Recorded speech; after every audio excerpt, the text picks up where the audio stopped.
All right, I think we live.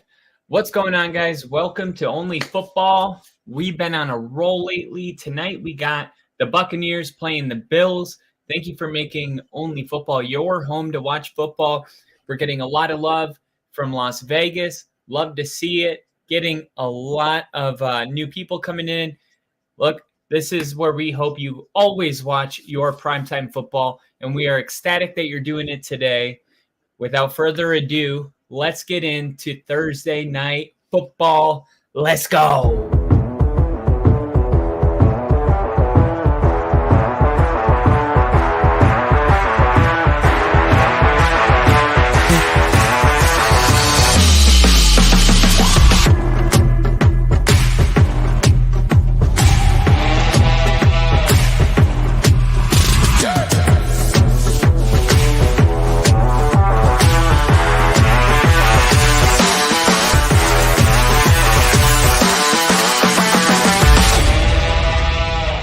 What is going on, y'all? Welcome to Thursday Night Football.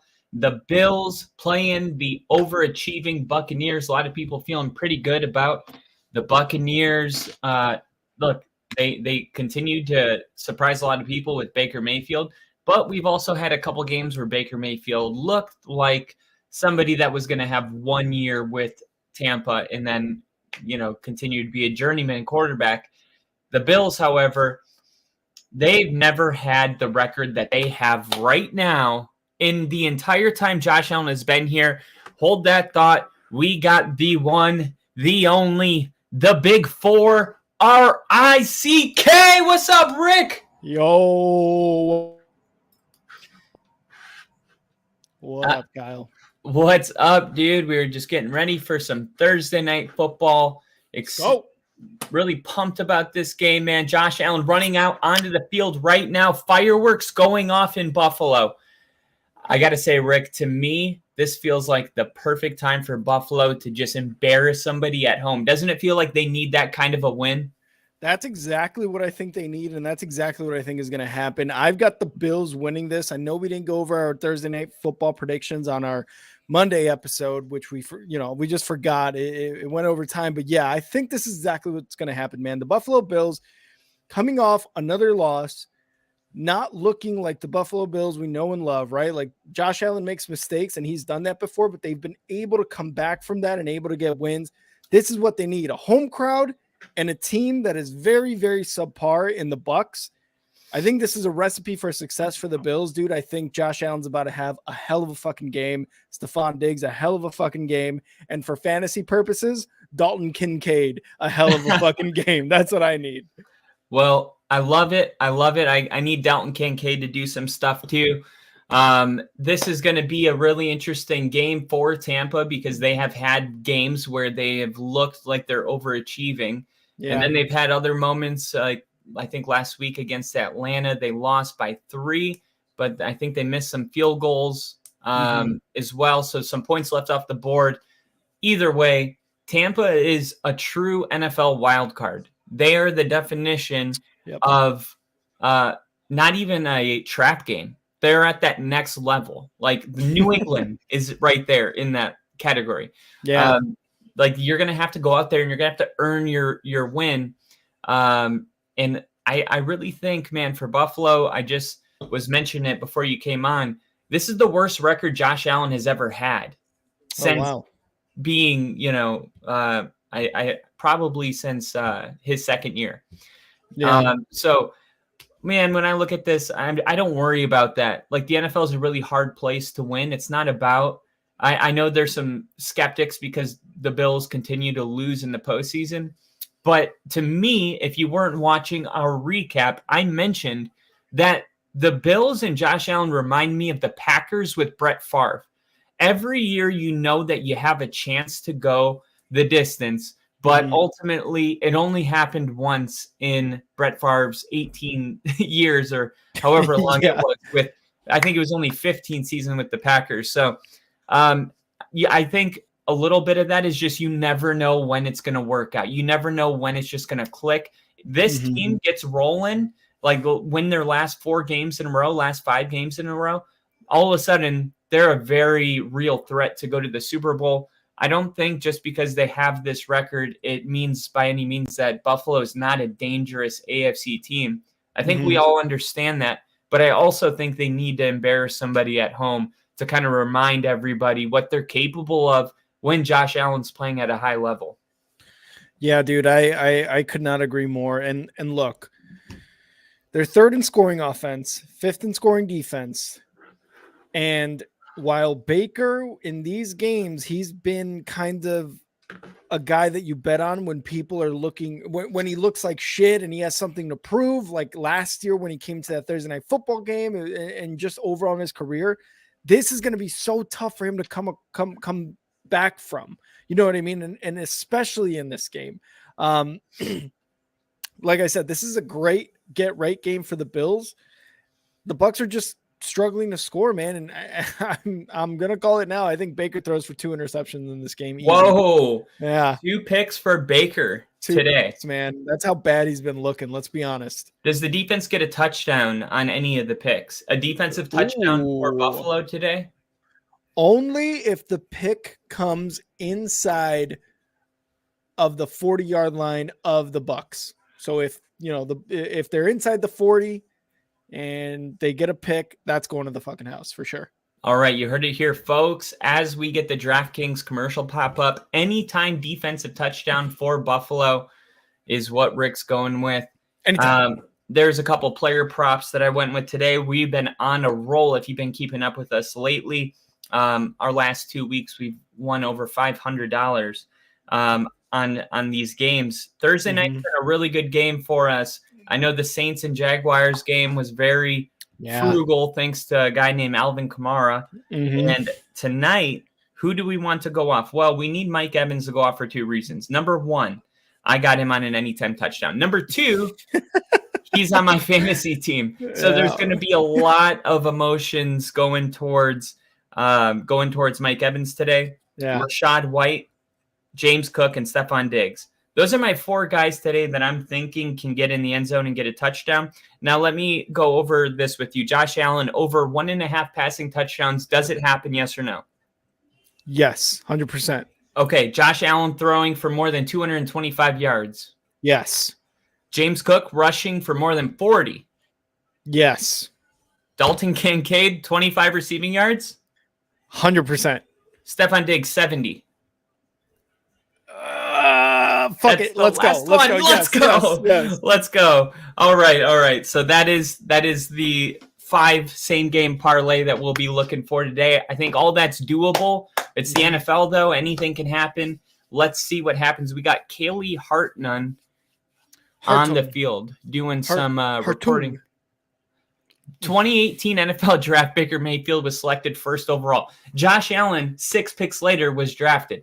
Now, I knew that, but I didn't at the same time. This is really cool to see because it seems like Josh Allen and Baker Mayfield, although Baker was the number 1 overall pick from Oklahoma, Josh Allen is now the superstar while Baker is trying not to be a journeyman quarterback. This is one of those things where you get like the first round pick. Like this weekend, we got CJ Stroud playing Bryce Young, right? So this is kind of like the parallel to that, and it just wouldn't seem like it. It didn't jog my memory at all when I saw that.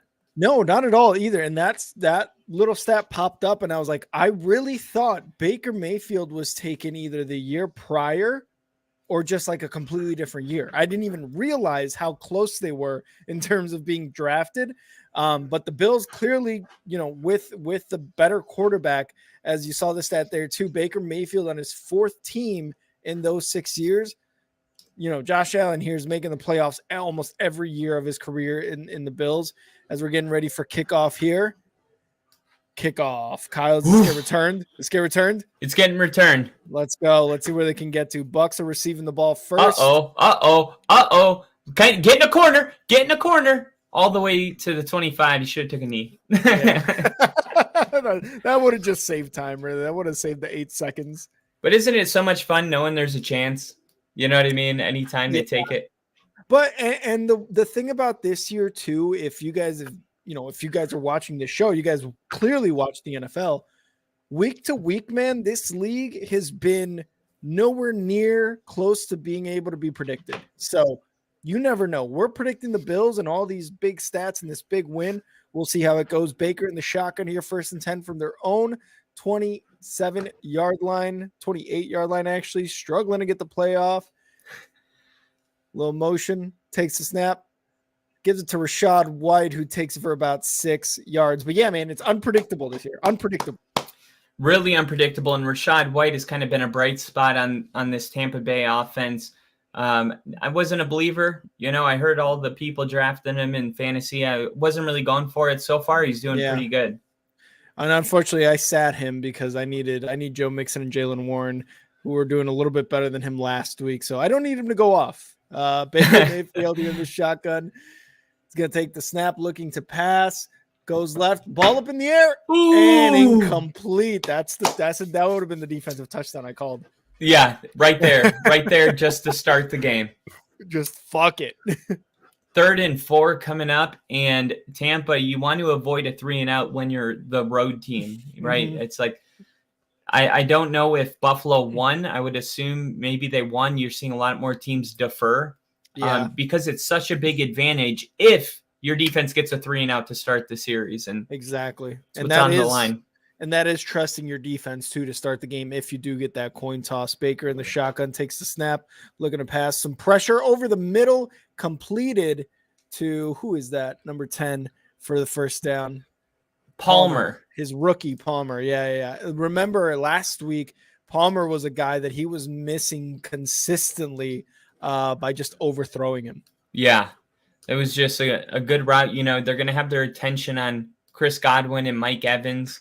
That's where their attention's going to go. And just like Tyler Boyd in Cincinnati with T. Higgins and Jamar Chase, there's a third option, Yeah.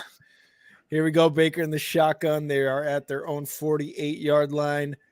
Motion, takes a snap, looking to pass, right side pass. Oh, wide open was Evans. Damn. You had Mike Evans wide open, and you played yourself. Come on, Baker. Oh, God. I thought that was going to be a completed pass. Mike Evans, man. You gotta give credit. He has been a 1,000-yard receiver since he entered the NFL. Everybody ruled him out this year because Baker was his quarterback, and he's still a top 15 wide receiver. Yeah, he scores and gets yards at a crazy clip. Here's 2nd and 10. Baker Mayfield under center, looking at audible, looking to see if they call a timeout here, maybe. Yeah. Something weird. That was weird. Something weird from the beginning was going on. I thought maybe there was going to be a timeout called, and then it looks like an intentional false start by Christian Wirfs, one of the best offensive tackles in the NFL. Yep. That whole scenario seemed a little weird. It might just be on the road, crowd noise, stuff like that. 2nd and 15. Yeah, I wonder if there was something like that with the crowd noise, or if just Baker, I don't know, maybe they didn't get the play. Maybe he saw something in the defense. Either way, they're 2nd and 15 here after that penalty. Baker Mayfield is in the shotgun, back at their own 43-yard line. Going to take the snap. He's going to look to pass. Quick passer off to the left, back to Palmer, and it's going to go for no gain. Good defense right there, swarming to the ball. Jackson with the tackle. The Buffalo defense has been pretty good, averaging 16.9 points, giving up 16.9 points a game. Good for 3rd in the NFL. I know that we talked about the record being not that great, but the defense, you give up 16.9 points a game, and you give your team a chance to win every week. Mm-hmm. I expect the defense to continue, and Tampa's going to have to earn their points in this game. And if you just saw the offensive coordinator for the Bucs, Dave Canales, he looks just like Kyle. 3rd and 15 here for the Bucs. Takes the snap, looking to pass over the middle to a top. Oh, it's a fumble. They're going to call it incomplete. I don't know. It looked like he had the ball 2 feet on the ground, got hit, and dropped it. They're going to say he didn't have control. Is that Poyer? I think that was Atan who caught it, and then Wirf looks to have some sort of body injury there by the abdomen or something. This is a scary thing right here, seeing Christian Wirf shaken up. It looks like it's not to any lower extremities. He's not down on the ground, so we'll keep an eye on that. For now, the Tampa Bay Bucs line up to punt this ball back to the Bills. So the defense does their job for Buffalo. The crowd does their job. And I think the first play for Buffalo is going to be a shot, man. I'm just feeling fireworks tonight. A shot right into the defenders of the Bucs. That would be terrible. No, a shot. Yeah, I know. All right, here the Bucs line up to punt. Gonna get the punt off, number 6. Ooh, pretty good punt. Really good punt. All the way. Very good punt. Wow. What a punt. And just like that, the decision to receive that. So this is the thing. You defer, and that's why we said that 3 and out's got to happen, because if it doesn't, and they get a couple first downs, now you punt the ball, you send Josh Allen all the way back. Mostly this is NFL is a game of field position, and the offense may not have done their job to get points, but they did their job as far as pinning back the Bills. So now they'll have to go on a 97-yard drive to get a touchdown. And like you said, that shot is probably looking a little bit more like it's going to happen here after they got all the way down to the 4-yard line. So, hey, might happen, dude. Might happen. Do you think this game is going to result in over or under 43 points? 43. Which would be like the final score being 20-23. Yeah. Oh man, I have a hard time seeing the Bucs score 20, like in general. But if we're predicting a big game from the Bills, maybe. I don't know, because I see this game and I'm thinking either 30, 31 to about 17. So yes, I do see the over. I just don't see the being Bucs that getting close. that high. Yeah. Yeah, no, I totally understand. That was like last Thursday. I took the over because I was like, the Jags are going to score most of that just then. You know, it wasn't about the Saints scoring, and it went through. So we're thinking the same thing on there. 100%. Yeah, I think they get the over. I just don't see the Bucs going over 14 or 17 points. That'll be tough. It'll be interesting if it is under, because when you really think about it, if Buffalo's defense really comes to play, this game could be like 30-7 and the under still hits. You know what I mean? Yeah. Could you imagine? That would be insane. I mean, that would just be domination and exactly what the Bills need. Again, a get-right game, especially at home. But I don't know. God, because the Bucs were able to score 13 last week, I believe, against the Falcons. And that's that they're going against the Falcons too. And I mean, this defense for the Bills is great. So a 30-7, probably it's more probable, I think. Yeah, next week we're gonna have a fun one with the Dolphins and Chiefs, which is super exciting. Whoa, you're not excited for Bears Chargers, dude? When is that? I'm kidding. Sunday night. Dude, the whole billions of people are gonna watch that. You didn't know that? Billions with a B. With a B. Yeah. Yeah, totally. Josh Allen's in his own end zone to start this. He's gonna take this in the shotgun is Josh Allen. He's calling a quick audible, little hut. Ready, he said, hike, takes the snap, looks to pass real quick off to the left there for Gabe Davis. That was Shakur. And that's kind of what I see. They're going up tempo and they throw the ball in that situation. And it just shows how aggressive the Bills are going to come out. This is kind of what I expected when I said the fireworks are coming. Yeah. Josh Allen's back in the shotgun, no huddle. After that first play gives him way more breathing room. All right, here we go. 1st and 10 at their own 21. Takes the snap. Josh Allen going to run it himself up the middle, and he gets 9 yards on the quarterback rush. Love to see that. Josh Allen, a really physical, talented runner with the football in his hands. Design run. Here we go. We got a fan. They just changed the camera to look at a fan holding a sign, and in that moment, that fan decided to turn his sign backwards so that the crowd could read it. Great timing there by the production crew. What a jackass. 2nd and 2. Josh Allen in the shotgun at their own 25. Takes the snap, looks to pass, looking over, going right to back to Shakur. Oh, big gain here. He got to the sideline, moved one guy, ran one guy over. Wow. That's like a gain of 30 yards there. And this just shows right here, you have to wrap up. Like, it's so funny how you can get to this stage but the fundamentals never are, any less important. You Yeah. got a guy running right here, missed tackle. Then you got 24 who thinks he can just throw his shoulder down. This isn't Pop Warner.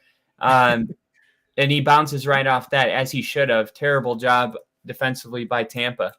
1st and 10 here for the Bills at their own 44-yard line. In the shotgun as Josh Allen takes the snap. Quick left over the shoulder to Gabe Davis and caught. Wow. And here we go. Here we go. Up tempo, and they're making these plays work. Yep, and they're still not going to huddle right now. Tampa definitely on their heels. Not really sure. Now would be a great time, honestly, to run that no huddle up tempo, but give James Cook a touch, because right now they're on their heels and they're going to have an empty backfield. So forget about that. All right, Josh Allen saying go deep on this one. Already in Bucs territory. Takes the snap, looking to pass, going right, complete to Gabe Davis. He's still in bounds. No way! He did go out. I was like, no way. Dude, I thought he was about to take off. I thought it was done. Oh, we got man. Steve in the chat. First, Steve. Always first, Steve. I love it. Happy to have you in here, Steve. 2nd and 1, Bills on a drive that started on their 3-yard line all the way down to Tampa's 30. Let's see if they can capitalize. 10 minutes left in this first. Josh Allen takes the snap, and like you said, going to Cook here on a run for a first down on a 4-yard I think gain. that was Latavius Murray, who actually think has a lot of football left in him. You got to be careful with this guy. He is their goal line option. That's why with the Cook anytime touchdown, I thought, what about Latavius Murray? Let's say they get down to the 1-yard line. Who do you think they're going with? Oh, I think they got to go with Cook. Cook is their guy right now, I think, at the goal line. Josh Allen here in the shotgun, takes the snap, looking to pass, going over the middle, looking over the middle, going deep, and he's just going to throw it away. We also got Ginger in the chat. Ginger! What's up, dog? Happy to have you in here, Ginge. 1 second, Rick. Gotcha. And we saw there Josh Allen under a little bit of pressure, threw it out of bounds there to the right side. And kind of like Kyle said, we'll see if they give it to Cook or to Latavius Murray at the goal line. I think they give it a Cook just because of who they have. But anyway, here's 2nd and 10 here for the Bills after that pressure throw. And after Josh Allen threw that ball away, 9:23 left on the clock in the first quarter, takes the snap, looking to pass. Josh Allen to the right, back to Shakur there for a short gain of about 4 yards. No, I think that one went back to the line of scrimmage, to be honest. Was it really? I thought he that blue and red line was the line of scrimmage. It looks like he caught it right at that line and got tackled. No, the gray line behind that was the line of scrimmage. Oh, okay. So that was So that was the field goal line, I guess. Yeah, I think that's just kind of what they paint on their field for the Bills. 3rd and 6 here for the Bills at the 20-yard line. They're inside the red zone. Josh Allen in the shotgun takes a snap, looking for a quick pass. Quick pass is complete to Stephon Diggs, but for a yard, not going to get it. 4th down. I think they got to go for it here. And I don't think so. I think they're going to get the points. All the way down to the red zone. So that does clarify. And I did not know that. You learn something new every day. Buffalo has a red and blue line where the red zone starts, right on the 20-yard line.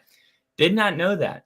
Yeah, here's Tyler Bass. They're going to go for the 3 points, which I think for us is like just football fans. We want to see a 4th down, go for a touchdown here. But, hey, you need the points. The NFL showed it, and the kick is good. Good. So, yeah, I mean, the only reason I said that in this situation is because when you look at Buffalo and how they had Tampa on their heels, they were averaging more than 6 yards per play on that drive. I thought maybe they would be aggressive, but, playing a team like Tampa that's going to settle for a lot of field goals, it's all about knowing who you're playing.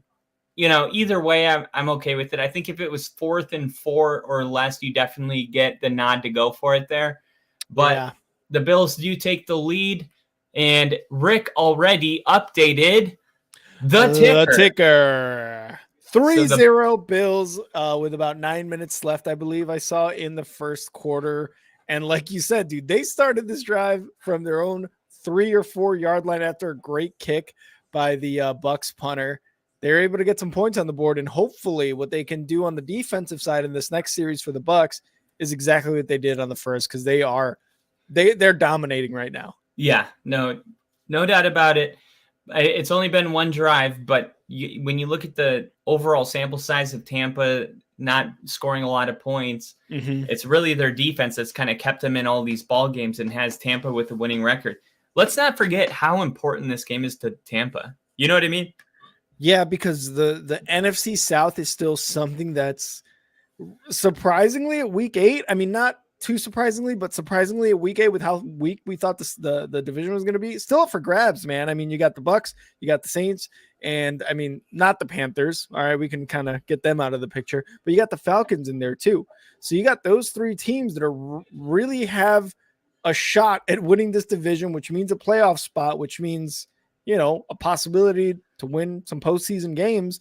But yeah, I mean, this game is important for Tampa in terms of that, because I know Baker Mayfield wants to get back to the playoffs like he did that one year with the Browns.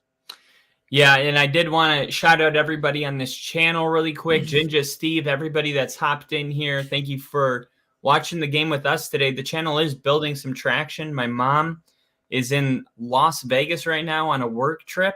Let's go. I just got a text message from her because I sent her to the sports podcast area. And I was like, hey, I played a game last year. Remember, I played $5 and the Broncos fumbled the game away. I told her to go play it again for me. So she did. Let's go.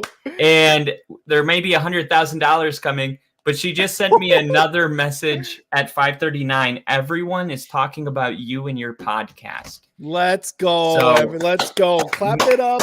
We're also doing chugs for subs today. Chugs for subs today. Just found out. Know. Make sure to follow the channel, whether you're on YouTube or whatever other social media platforms. You know, share it, like it, sub. We love all of it, baby. We love all of it. All of it. All of it. And you've seen this now twice. The Buffalo Bills are doing a really good job, man. He got smacked at the 20. And yeah, they do have the red and blue stripe on the other 20 as well. Man, the kicking game is really interesting because now you can fair catch it inside and it still goes to the 25. Yeah. So the kickers can do whatever they can to kick the ball so it's being caught outside of the end zone. It's up to the person receiving the ball to say, hey, I'm going to take my chances. I think I can score. You're seeing 2 returns now, but Buffalo pinning them behind the 25-yard line twice in a row. Huge. Here we go. Baker under center on their 1st and 10 for the Bucs. Gets some motion to the left. Hands it off to the left side on that motion. A missed tackle there. And Chris gets Godwin. a first down. Yeah, Chris Godwin looks slow on that. Let's be honest, right? He looks slow. Yep, and you've seen a little bit of chippiness too from both these teams. Every time on the last drive when the player trucked him because he didn't wrap up, there was a little kind of scramble on the sideline. This time, Chris Godwin, little chippiness. So we'll look out for that. I'm still waiting for a fight to break out. I'm sure something's gonna just have so much rage inside of me right now that I want to see someone get fucking lit. Baker Mayfield under center, 1 running back in the backfield, takes the snap, gonna hand it off to Rachaad White. Rachaad White gets about a yard there on that first down, looking at a 2nd and 9 here for the Bucs. Yeah, and we'll see if Baker can stay clean. I think so far a big part of his success is that he's not making too many mistakes. But I just haven't really watched Tampa this year, to be honest. Like I keep up with Tampa, but it's not the same as watching Tampa. I'm really excited to see, is Baker aggressive, because you got to be a little aggressive to win a game like this. For sure. Here we go. Baker's 2nd and 8 in the shotgun. 1 running back to his right side with some motion, takes the snap, looking right, dump off to Rachaad White, who stutter steps, gets about 3 yards. Kyle, take over for a little bit, please. Yes, and that's a great play right there. It's going to set up a 3rd and short. This is where they're going to want to stay today as Baker is receiving the play right now inside of his helmet. They line up. No update yet on Christian Wirfs. He is on the field right now, so forget about that. I guess they don't need to update anything if there's nothing going on, but he was shaken up, but he's back into the game. 3rd and 5. Von Miller on the field for the Bills. This is his 3rd week back, I believe, after coming back for the London game. Baker looking, throwing, And it's going to be incomplete, but a flag on the play is going to give the Tampa Bay Bucs a first down. Buffalo doesn't like it. I'm not going to have an opinion until I see the replay. We'll see what ultimately okay, so it's going to be an automatic first down. It's going to be pass interference, not holding. It was on Odin, number 88. Looks like they're tight end. Yeah, the safety just kind of came in too aggressive and kind of bumped into him there. So that's going to put the ball, after a couple positive plays, in Buffalo territory. Great response offensively from this Tampa Bay team. And Baker lining everybody up right now under center. Got a running back. They're going to pitch it to him. He's running outside, and he's going to only pick up about 2 yards. So it's going to be 2nd and 8. Good run defense by Buffalo. They've been pretty good. Both these teams have been pretty solid when it comes to the run defense. And we'll see what they do offensively here. They're averaging 77 rushing yards per game. That's last in the NFL. So Tampa hasn't been a team that, is running the ball effectively up through this point. Baker and shotgun. It's only going to be a gain of 1 on the pitch, so 2nd and 9. Baker in the shotgun here, one running back to his left. Oh, snap. Shit. He throws it away just in time. Wow, what a play by Baker. 3rd and 9. That was a game-altering play. It looked like the snap was too high. Yeah. It went over his head. Baker able to catch it on the bounce. And plus, trust me, there were Bills in the area. Catch it on the bounce and then throw the ball away. And it looks like it did go through his hands kind of a little high. Yeah. But, he had about 1 second to locate the ball, pick it up, and throw it out of bounds, and he did that. What a heads-up play by Baker to keep this drive alive on 3rd and 9. He had less than a second to do that, and like you said, he corralled it in and threw it out of bounds before that was a huge sack for the Bills. As they call a timeout here, the Bucs with 5 minutes left in the first quarter. Kyle, there was a stat that came up just before their drive. Baker Mayfield has played for 8 coaches in his 6 years. Now, you remember there was a couple I believe he played for 3 coaches in Cleveland, or 4, something like that. What do you make of that? Because one thing as fans, I think, is like, we look at this, we look at a talented quarterback and we're like, we need a new coach, we need a new GM, we need a new offensive coordinator. That affects a quarterback and his way to play. What do you make of that for Baker Mayfield? I thought I saw enough from Baker in Cleveland his first couple years. I go back to the story a lot, so I'll do it today. I was watching Thursday Night Football with Baker, and I had a moment where I was like, why can't I have that? I said that about Baker Mayfield. Yeah. So I do believe Baker has what it takes. 3rd and 9, completed pass. Did he get touched? He did, and I think he's short by a yard. He's going to be short a yard by Mike Evans. We'll see how aggressive. It looks like they're going to stay. And now they jog off the field. Buffalo got 3. Your offense did their job. Go down there and tie it up. You're on the road. You're potentially getting close to the end of the first quarter with the tie ball game. This Chase is McLaughlin out here for the kick. 11 for 12 on the year. So, somebody that they can trust. This is going to be from 50. And 4:31 left on the clock here. Snap, hold, kick is... Oh, no, it was blocked. It was blocked. It was blocked. Oh, no, McLaughlin looking up. And the kicker curse continues. Every time we talk about how good a kicker is on this show, he misses the kick. So did it get blocked, or was it just a shit kick? I feel like it had to have been blocked. The ball didn't even make it past the end zone. Oh. And Todd Bowles looks disgusted. We got the sports show on here. What's up? Cheers. Thanks for coming in. Thank you for coming in. Yeah, man, going back to Baker and the amount of coaches he's had, that is one thing. And like you said, why can't I have this, right? Like, instead of Russ Wilson, I guess a competent quarterback would be one of the ways to describe it. Yeah. Someone who can move the ball, someone who can throw the ball out of bounds when under pressure, like he just showed, right? Like, that's got to be great. But with the 8 coaches, this is, I think, something that we as fans take for granted as far as like, you get him a new coach, this quarterback, and he's going to be fine. No, because they got to learn new systems. They got to learn new ways on the offense, how they're going to manage it. You talk to 3 different people when you are a quarterback, right?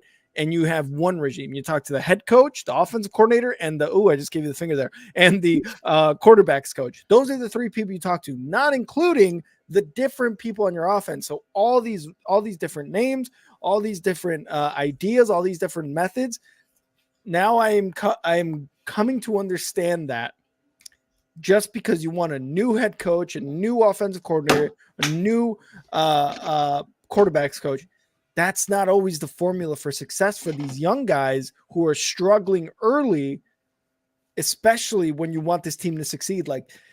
And I think it goes back to one of my takes from when we started Only Football over a year ago, is the development for a quarterback, when you have a good system, is probably a lot easier than when you bring them into a shit system and they go through 2 to 3 head coaches, even though you think 2 or 3 or whatever head coaches is going to solve it. The next guy's going to solve this guy. The next guy's going to solve this quarterback. I think that is just a true like testament to, you got to give them more time, and you've really, really got to be serious about the head coaching staff. Because you look at a Patrick Mahomes, you look at a Josh Allen, like they've had basically the same coaches their entire career, and they've been able to have success. Yeah, it's hard to have success in the league when you don't have continuity, and it's kind of like, what came first, the chicken or the egg? Because you look at Mike McCarthy, and it's like, well, he got to be the coach in Green Bay for a decade. Is that because Aaron Rodgers is good? Yeah, exactly. Here we go. 1st and 10 for the Bills. The block was kicked by a couple fingers on the defensive side. Josh Allen takes the snap, looking to pass. Quick looking over the center, and he gets a completed pass to Stephon Diggs to get into Bucs territory. You dig? Do you dig it? I dig it. Yeah, Stephon Diggs is insanely good at football. One of the things that happened in London after the Jags beat Buffalo, which I don't want that to get lost on us that happened. That was a huge win for the Jags, but he was really mad, and he had 150 yards receiving in that game. Yeah. And on 1st down, they're going to pass it right here to Gabriel Davis, flag on the play. We'll see what that is. But I remember Diggs being so upset that it was about the Bills losing, but the thing is like, he had a great game. Like, he scored a touchdown. He had 100. And I remember thinking to myself, this is just a guy that cares a lot about football. It's not like he was like, hey, I didn't get the ball, because his personal stats were awesome, but that's not what he was mad about. Oh man, Tristan Wirfs is going to go into the tent. Going to the tent now. And he did come out on that last series, but now he's going to go into the tent. But Diggs really just wants to win, man. He really is just that kind of a guy, and I love that. He's a competitor. 1st and 20 for the Bucs. Quick pass there to Gabe Davis for about 12 yards on that gain. That's a great play on 1st and 20. Now they get to cross midfield. They did get 1 yard over, so now in Buffalo or in Tampa territory here. It's going to be 2nd and 10 actually for this Bills team. In the shotgun is Josh Allen with a running back there in the backfield with him. Man, and they're still going up tempo here. Yeah, and there's James Cook on the reception on a little screen. He avoids the screen, goes up the middle for about 8 yards. What a play, man. I love seeing 1st and 20 go down to 3rd and 3 in just 2 plays, especially when you're moving the ball fast. Buffalo right now, this Tampa defense has been pretty good. Ken Dorsey calling really good plays right now for Buffalo. We'll see if they can turn this series. They're on the fringe of field goal range, so you need a 1st down or you may have to punt. Not sure if their kicker can make it from here. 3rd and 5, Josh Allen looking to pass, looking all the time in the world, going deep. All the time in the world. And to Shakur, they get inside the hot zone. All the way down, man. I'm telling you, this play right now happened because of the offensive line. Josh Allen could have literally sat down and meditated on who to throw the football to. and got back up and then delivered this pass. Wow, wide open too. Shakur wanted to receive the ball and get in the end zone, but unfortunately, number 23 for the Bucs was there. Here we go, 1st and goal for the Bucs. James Cook up the middle, gets inside the point of no return. 4-yard line. On the 4-yard line, looks like they're going to be able to get some points. Now, Tampa should have 3 at this point. Unfortunately, the kick, I'm going to keep saying it was blocked until I see the camera angle. They never showed it on TV, but the kick looked awful from the beginning. I don't know if they had laces out. The field goal attempt. Yeah. Because Matt Prater was screaming at his holder on Sunday because the laces were in. Yep. He was so pissed about that. Dalton Kincaid, touchdown! Let's go. There touchdown. It is. Give it to him. That's a touchdown. That's a touchdown. No way. I need it for fantasy. Come on. No way. That's a touchdown. Wow. That is absolutely. Come on. Give me that. No. Yeah, he's down before the line. Damn it. Give it to me anyway. Now you're going to get a Latavius Murray handoff right up the middle for a touchdown. This is why I said I like the Latavius Murray anytime touchdown. Here it is. Let's see if they go to him here on 3rd from the inches. 37 seconds left. Latavius Murray gets stopped. Wow! Latavius Murray gets stopped, and now you're gonna you go for it, right? You're at home. You're up 3. I say you let the play clock go all the way down. That'll end the first quarter. You got plenty of time to get into the play you need. I think that's what's going to happen. They're still lined up like they're going to snap it before. I don't think they should. We'll see if they do. 6, 5, 4, 3, 2, 1, 0. They're going to let the clock expire, just like Kyle said. That is the end of the first. Bills up 3-0, and they are at the goal line. On 4th down. So we'll see what happens when we get back. So far at the end of 0-3, Tampa has had maybe 4 or 5 first downs. They have moved the ball more than the score will suggest, but Buffalo has been going up tempo this entire quarter. Yeah. I don't think they've huddled even one time. And on that first drive, they had to go 97 yards. They went maybe 60 or 50, which is still pretty good. And that's how they got that field goal. And then on the second drive, they started from the 20, right? No. No, they started at the 40 because of the missed field goal. Right. Okay. So now down to the 1-yard line. I think if you're a Tampa fan, you're still feeling good, but you really got to hold him here. That was a big stop on Latavius Murray on the 1-yard line. That is a big running back that takes care of his body, like healthy big, not like the running back from Alabama? I know who you're talking Packers. About. Yeah. Lacy, Eddie Lacy. Yeah. Not Eddie Lacy big. Yeah. Dude, Eddie Lacy's a big dude. Also, CJ Anderson, who is our running back for Super Bowl 50. I saw him on a podcast the other day. Dude's like 280. Like, really? It's so funny how some of these guys, like, it just shows how dedicated they are to their craft that the minute they stop playing football, they gain 100 pounds. It's like, imagine how much work, right? Because their body type wants to get big, to think about how much work it takes. And some people, man, they just can't fight how bad their body wants to get big. And you see Eddie Lacy and CJ Anderson show up like Zeke did it, where he showed up big and chunky, you know? Oh, yeah. It's a long off season.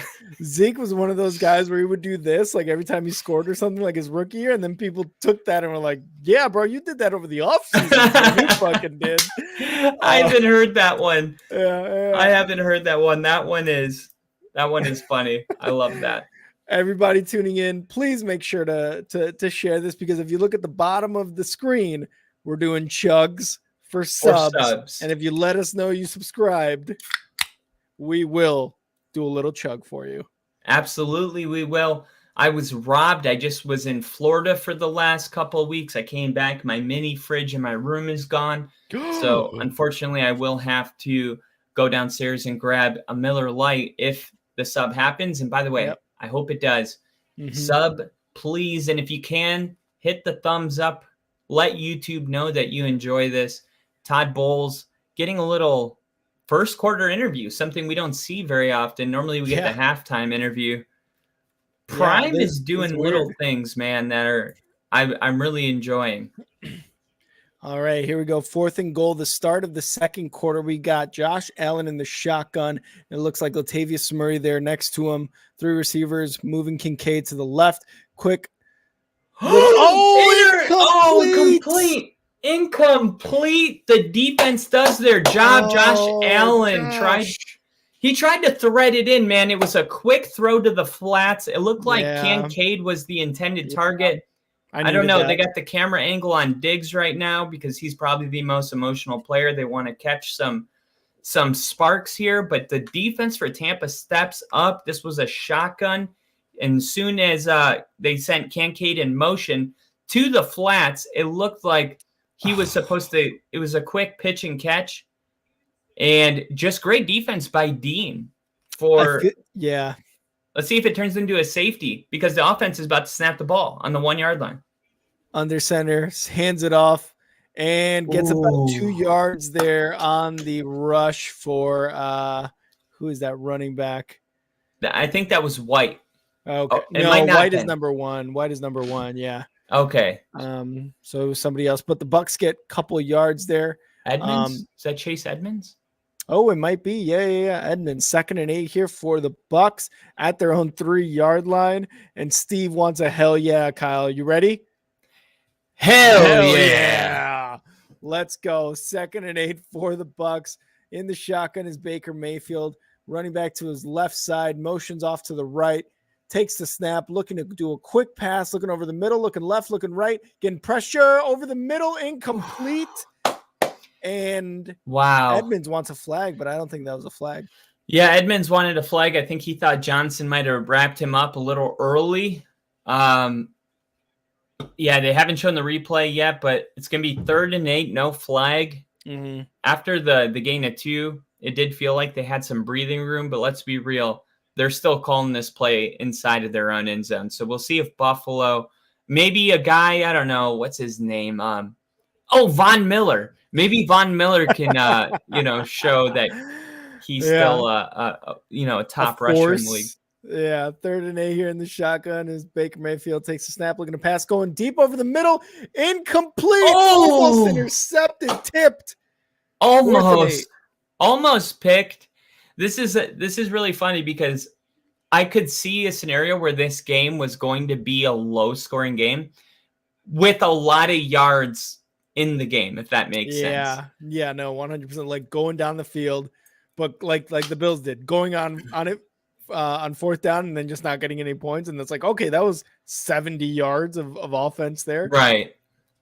So, man, the second quarter just starting. Tampa's going to have to punt it from the back of their own end zone. Good field position coming up for Buffalo. Low kick. It's going to be returned with a running start. Oh, man. Uh-oh. Oh, look at this. He reverses field. No flags on the play. No flags on the play. Oh, all the way down. Oh, shit. All the way down to the 22. You give somebody a running start. Their adrenaline's moving a little faster than everybody else's. You saw it pay off right there. Yep. It looked like a low punt as soon as it came off the boot. It was a recipe for exactly what happened to happen. So, yeah, they didn't get it on 4th down. But now they're going to start this series in the red zone, right outside the red zone, 23-yard line. And that's why you go for it, because you trust your defense to either get a safety or get you the ball back in good field position. And Buffalo takes over outside the red zone. What a great place to start your drive. Great return by Hardy there. He stiff-armed a couple people on that return, too, as he was moving right.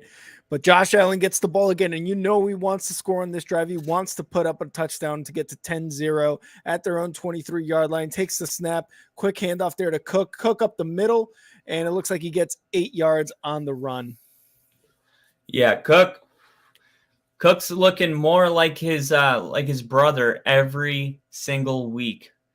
Not the Dalvin Cook that's in New York right now, but the one we've always known.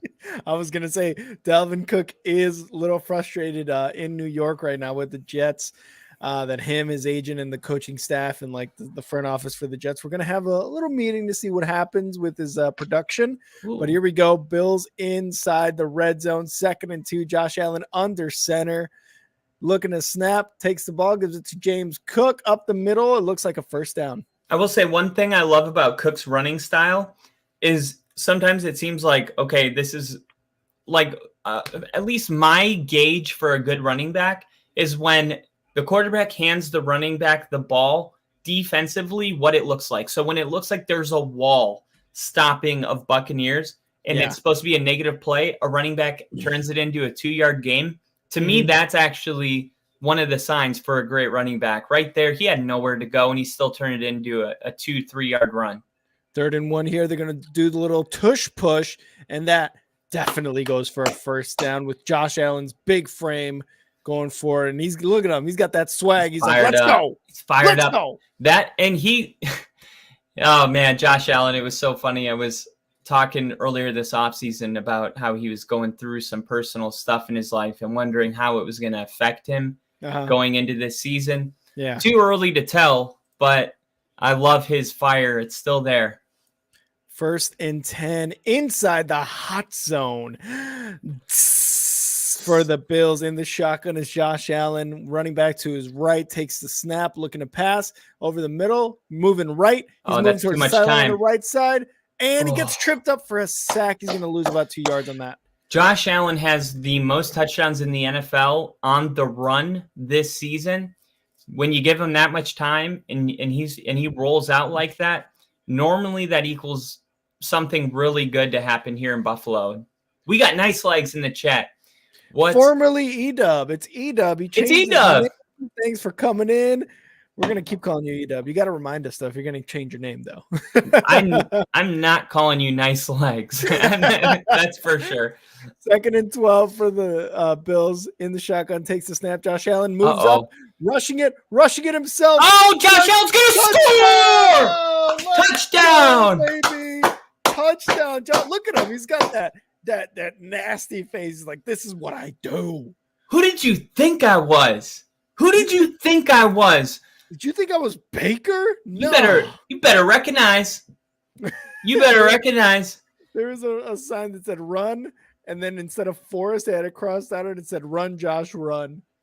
And I love this. I really do. I love seeing Josh Allen just be Josh Allen. A lot of people think, okay, he shouldn't run as much, preserve your man, just be great. You know what I mean? Whatever it is that makes you great, do that. Like everyone's so quick to be like, Lamar's a running back or Justin Fields is a running back.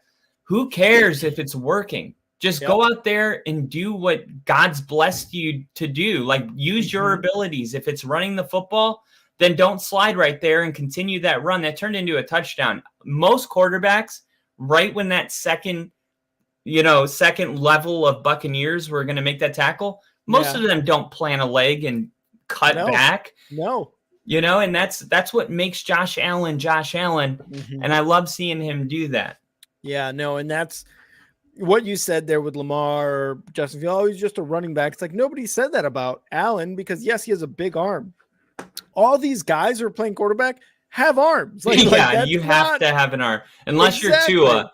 Apparently, Tua can only throw a ball like 50 yards.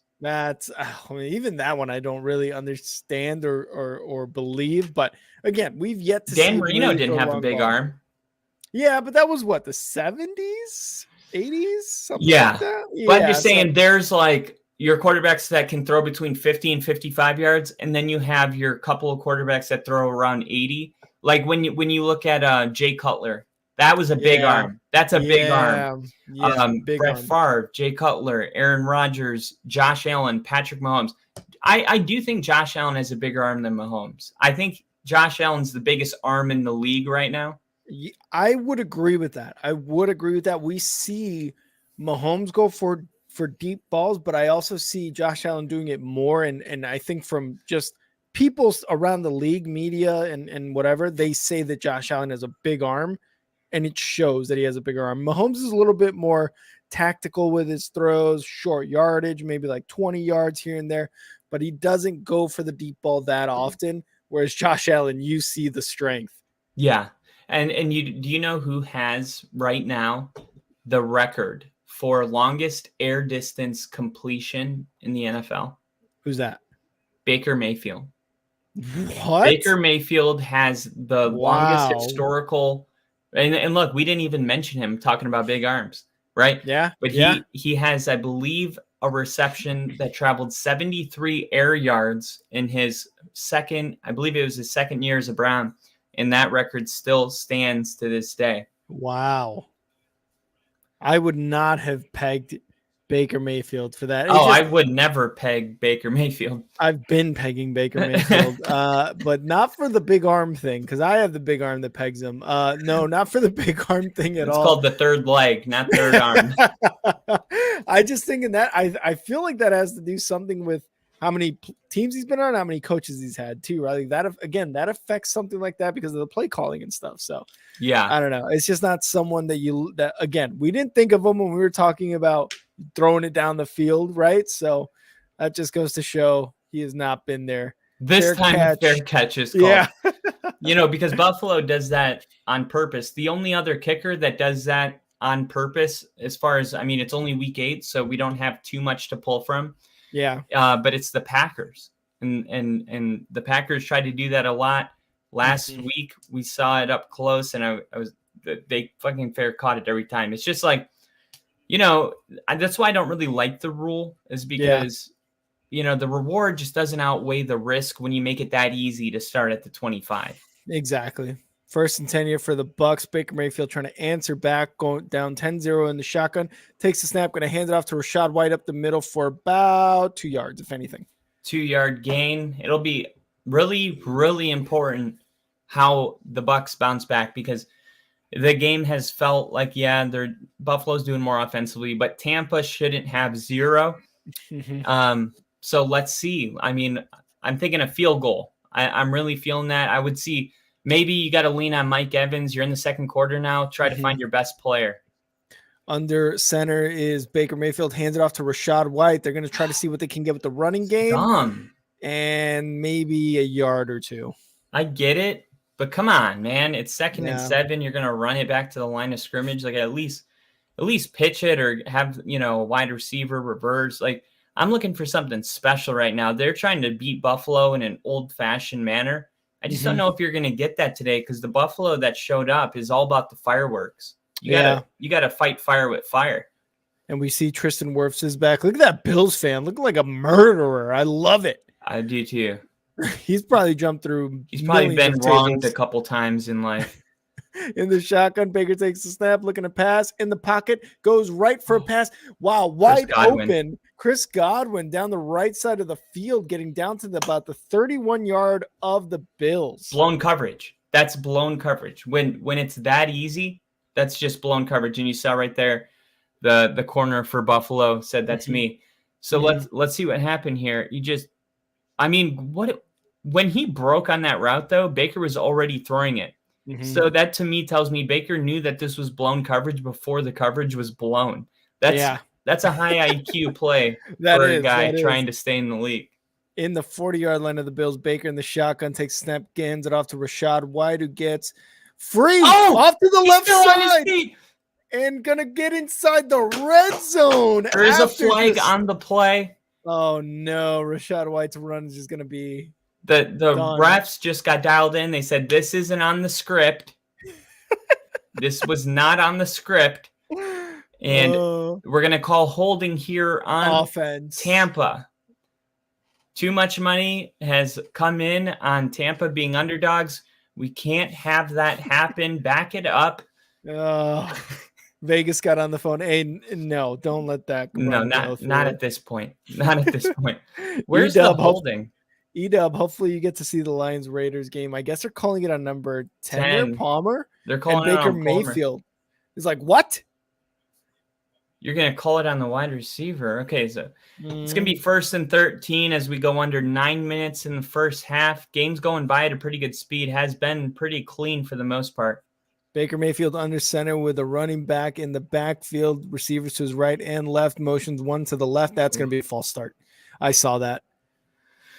Wow. 2 penalties in a row for the Bucs. They were in the red zone after that Rashad White run. There was a holding that sent it back, and now there's a false start on number 67, Godecki, to get them even way back. So they're probably looking at a 2nd and 23 now with the false start. 1st and 18. Sorry, 1st and 18.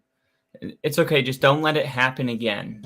That's all I ask. I'm so sorry, Kyle. Jesus Christ. All I ask is that you stupid. 1st and 18 for the Bucs. In the shotgun is Baker, takes a snap, looking to pass in the pocket, going left, and incomplete, almost caught. Incomplete.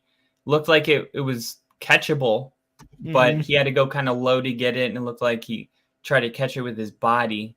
Yeah. You'd never want to catch it with your body. Your body bounces. Your hands don't. He tried to grab it with his hands. Yeah. Let's see. He grabbed it with his hands, pulled it into his chest. Ball hit the ground and bounced out.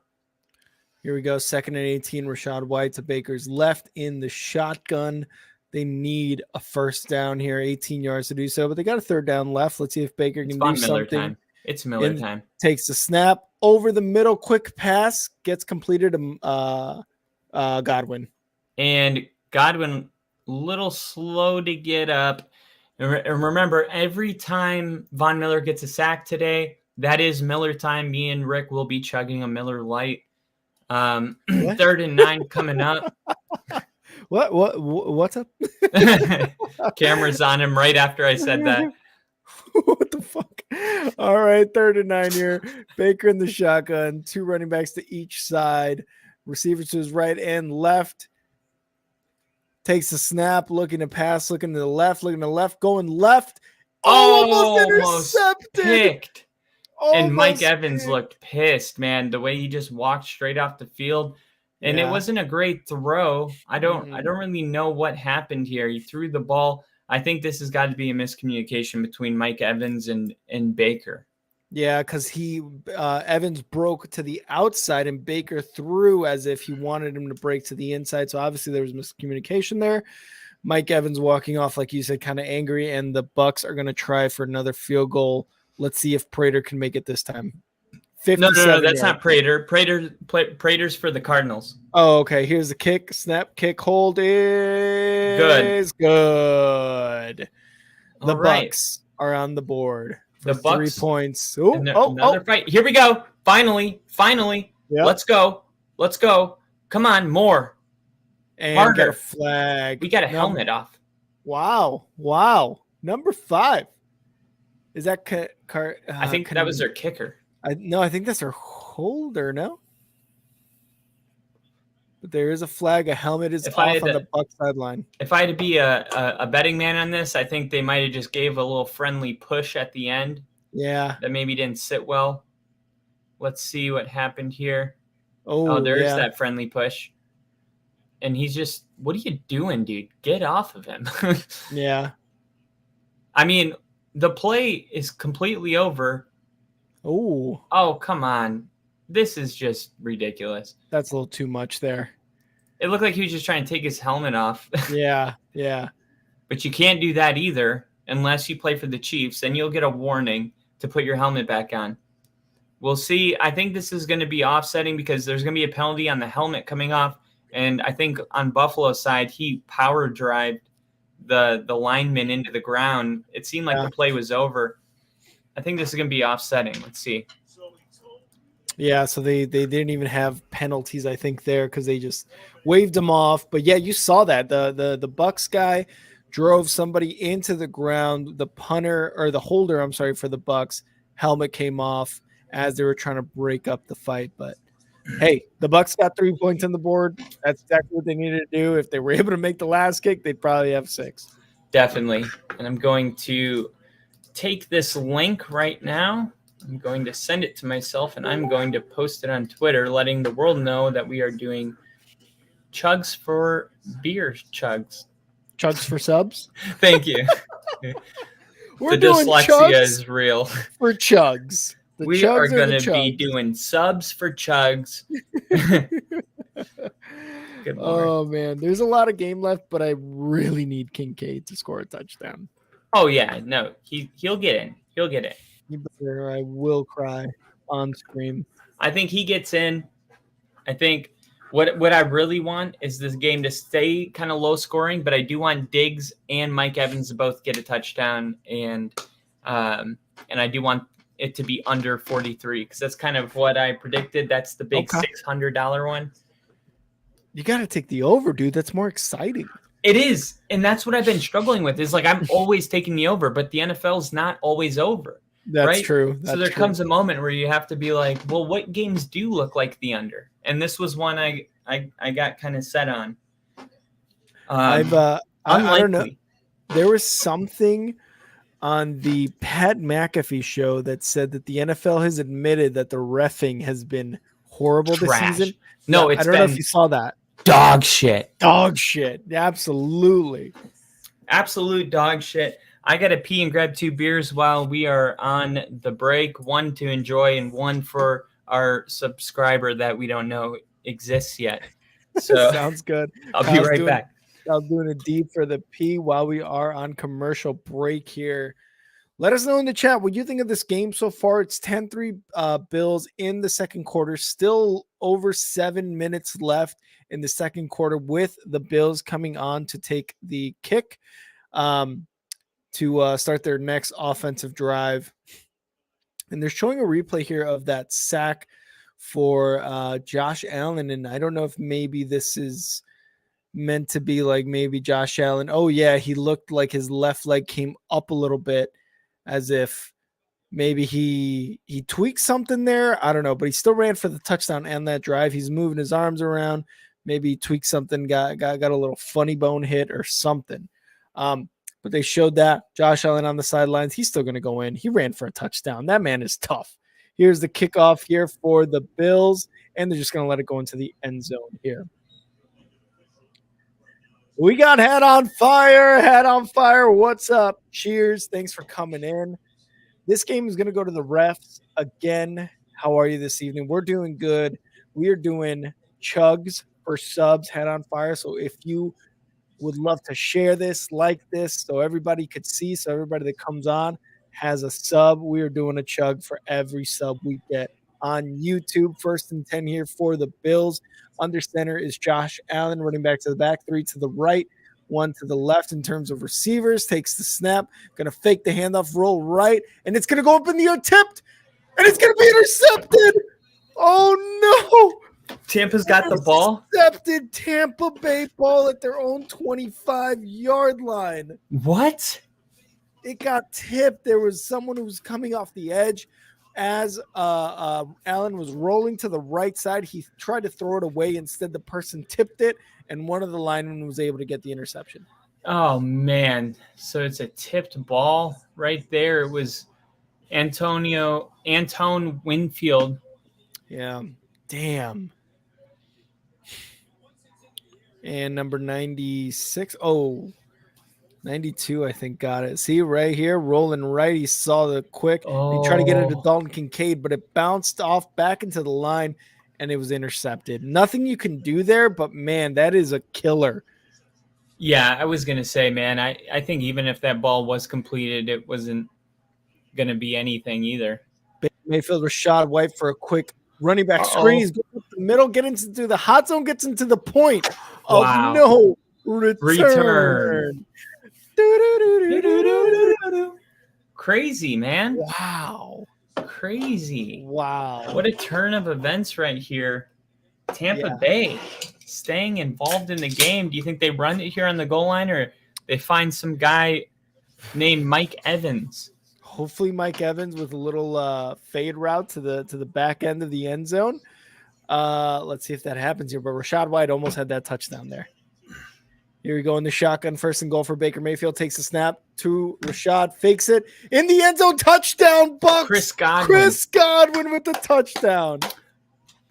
Chris Godwin with the touchdown. So I'm not going to get my Mike Evans fantasy touchdown. Wow. You're not getting your Kincaid.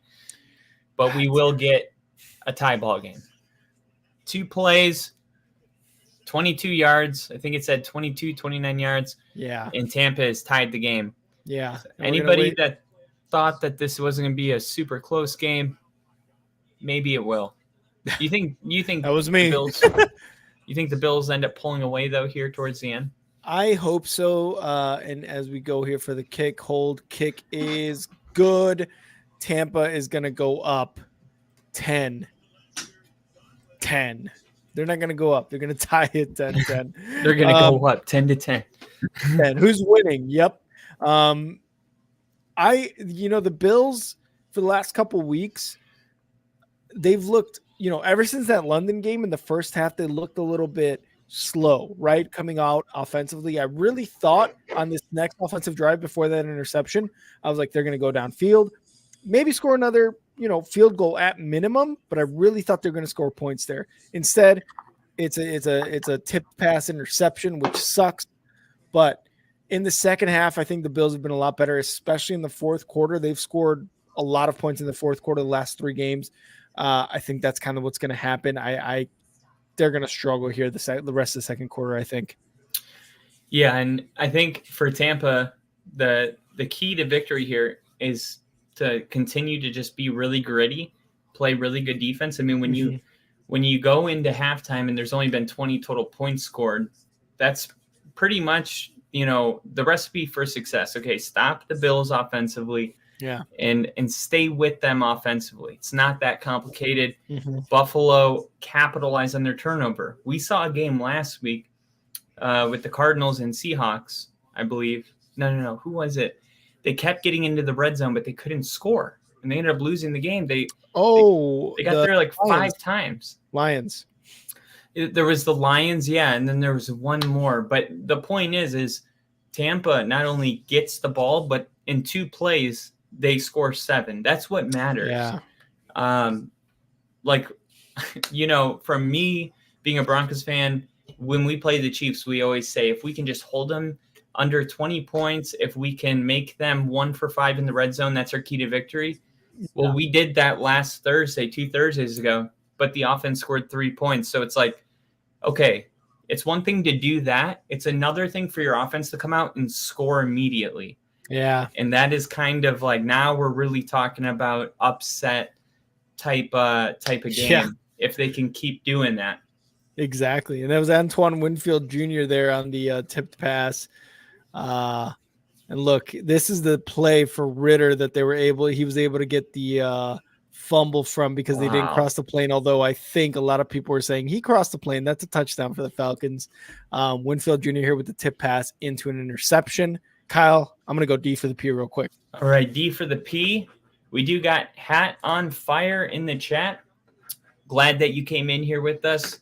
And Nice Leg said no one circles the wagon like the Buffalo Bills. And I like this little nickname for Chris Godwin. Maybe he'll give Tampa a good win. Love that. We love play on words here in Only Football. So go ahead and keep them rolling. Tampa getting ready to kick this off. With 6:46 left, the kick is off, and this is going to be a touchback. So Buffalo comes out in the 25-yard line. And it might have felt like Buffalo was, in a way, I don't want to say dominating. It hasn't been that. But for this game to be tied right now, it definitely doesn't seem like it should. So, look, I think Josh Allen's already shown us this far that he's having a good day. The Bills only have 23 yards this quarter, but they've only ran 7 plays. So I think this is kind of a get-well drive for Buffalo. But for Tampa, now the momentum goes that way. So they're going to be wanting to step up here and play pretty good defense. Shotgun for Josh Allen. Cook in the backfield. Now they're going to bring Diggs to stand behind Josh Allen. Shit. Diggs goes in motion just enough to draw it. They give it to the running back, and Cook is running for 15 yards. And that was amazing. So what they do is they put Stephon Diggs in the backfield. They hand the ball off. Diggs immediately runs to his left, which freezes the linebackers, right? Because they gotta honor Stephon Diggs. He's an elite player. They got to respect him in space. But then you give it to the running back going right, and you got those linebackers right where you need them, frozen. Great play by the Bills there as they come 1st and 10 in the shotgun at their own 44-yard line, taking the snap. Josh Allen over the middle to Gabe Davis for a completion and a first down to the left side of the field. Gabe Davis has been, I'll say, one of the better wide receiver twos in the league. Oh, yeah.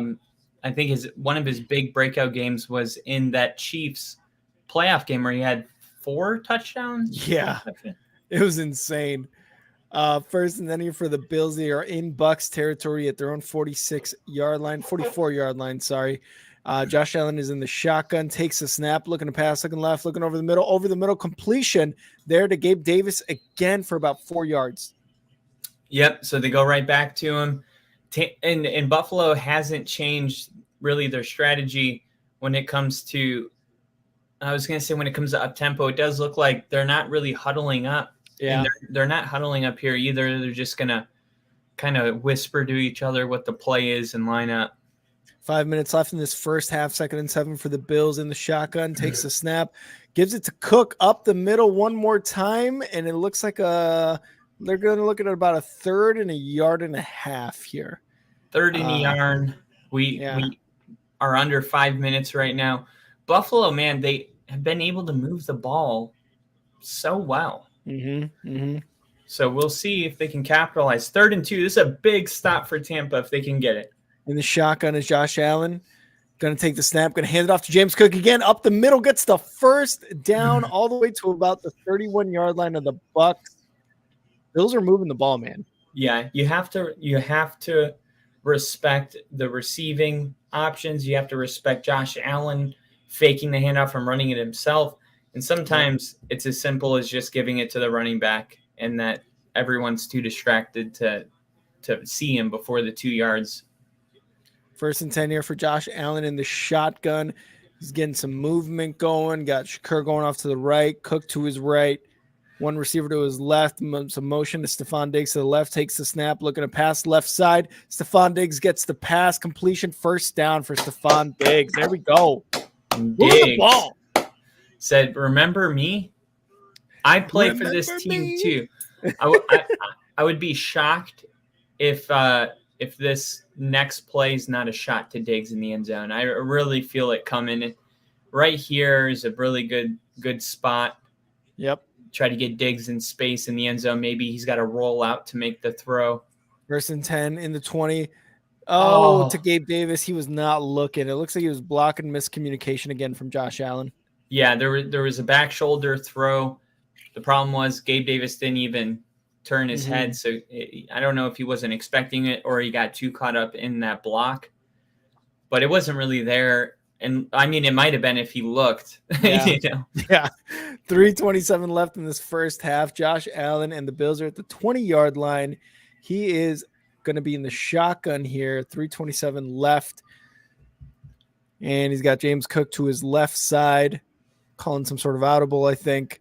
Takes a snap. Quick little handoff to James Cook for no gain. They're going to be outside of the red zone now.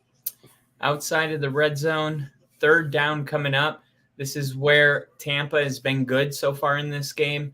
The definition of bend but don't break. This is exactly what you're seeing so far from the Bucs when it comes to the red zone defense. Looks like they're trying to get something going. Josh Allen is pumping up the crowd. I believe that's what that is. Latavius Murray there in the backfield. Let's see if he can get it to Kincaid for a touchdown. 3rd and 12 for Josh Allen and the Bills. Takes a snap, looking to pass. Moving to his right side. Is he going to run? No, he passes real quick to Kincaid. Touchdown! Touchdown, Kincaid. I called it, you bitches. I was on your side. Shut up, Kyle. You shut the fuck up. Kincaid for a 22-yard touchdown pass from Josh Allen. I thought he was going to run it. Instead, he throws it across his body over the middle to Kincaid, and the Bills are up 17-10 if the kick is good. I told you. I said nobody throws more touchdowns on the run than Josh Allen. As soon as he starts running, you're thinking run, I'm thinking pass. And he continues to do that. And he's such a threat running the football that it plays into itself because these corners, these linebackers, they respect Josh Allen as a runner. which they might creep up a little bit, and that's Yeah. perfect. And you just throw it up top. Mhm. Right there, I mean, you had Kincaid kind of crossing. You had a linebacker coming up to potentially tackle him, and he said, all right. And he does a great job of disguising that he's going to throw it while he's pretending to be a runner. You know, that's it's one thing to roll out with your head downfield. It's another thing to use your peripheral vision to see somebody and pretend you're running it and then pull it. And Josh Allen's just really good at that. And real quick, let's give it up to me for subbing in Kincaid over Darren Waller. Let's clap it up for me. Good call, Rick. Good call. Thank you, everybody who clapped. I appreciate that. You fucking idiot. Not kidding. I was on my drive from work. And like anytime I got to a red light or a stop sign, well, maybe not a stop sign, a red light, just to be safe. Also, not to get myself in trouble. I was checking. I was like, fuck, Darren Waller's questionable. Dalton Kincaid had a good game last week, and he's getting a lot of touches. I'm like, okay, I think I got to put in Kincaid this game. And that's what happens. Gets me 10.5 points. And I think with Dawson Knox out too, he's become more of a focus as far as a tight end for Josh Allen. And he scored a touchdown. So let's go, baby. He scored a touchdown, and Josh Allen already has 179 of the 225 we needed, which means we only need Diggs to get a touchdown and 50 yards and Mike Evans to get a touchdown for $240. Things are looking great so far. Let's go. And how much was it? Was it another $2 bet? They're all $2 bets. I love it. I fucking love it, Kyle. It's $3. Kyle's about to make a $237 profit off. God, look at my thumb. Look how fucked up my thumb looks. That's from getting the blown up. Were you chewing on it or what? No. I was saying ever since my accident, you guys don't know about it, but I got blown up. My fingers, I got atopic dermatitis, so they started cracking. And when I get stressed out now, my fingers crack and bleed. It sucks. Oh, that sucks. Tampa Bay here. They're going to run it with Rachaad White up the middle. Rachaad White gets the first down, 15-yard run up the middle to the 40. What a run. Great run right there by Rachaad White. And I was saying earlier today, I'm like, he's been doing pretty well. I know Tampa's last in the league in rushing yards per game, but from a fantasy point, you wouldn't know that. Quick reception there, dump off to Rachaad White. Going to get 5 yards there. Oh, man, I really do. I think I'm going to regret not keeping in Rachaad White over Jaylen Warren. Yeah, I would never have done that, to be totally honest with you. Yeah. But you know what? You got to go with your gut on this kind of stuff. I just, Jaylen Warren playing Jacksonville, their defense has been kind of stingy lately. I just don't know but Buffalo's defense is pretty good too. I think you just got to take the overall sample size of who's been better this year, and it's definitely White. Yeah, I was thinking that too, but I was like, man, Jaylen Warren just scored a touchdown last week. He's way better than Najee Harris. And even though Najee Harris scored a touchdown last week as well, in terms of explosiveness and what you do when you get the ball, Jaylen Warren is just so much better than Najee. And I feel like Matt Canada and the entire offensive staff for the Steelers does not recognize that. Like, they should have Jaylen Warren as the premier back, but he's a rookie. Najee Harris had a great 1 out of 3 years so far. You got to give it to the guy who's been on the team longer, I guess. But I think sooner or later, if not this season, definitely next season, Jaylen Warren is going to take that starting spot. Definitely. I'm right there with you. And I think Kincaid and Kincaid's, when he was drafted by Buffalo, I was like, oh, this is going to be another weapon for Buffalo, which was like not something that they were lacking. So I was like, man, it's like the rich get richer. It was like Philly when they were having their draft. Yeah. And it's like, man. But I think you're starting to see Kincaid kind of really get into a rhythm with Josh Allen. And the fact that he's on your fantasy team is awesome, because there's ways people draft, man. There's people draft for who players are today, not who they are week 8.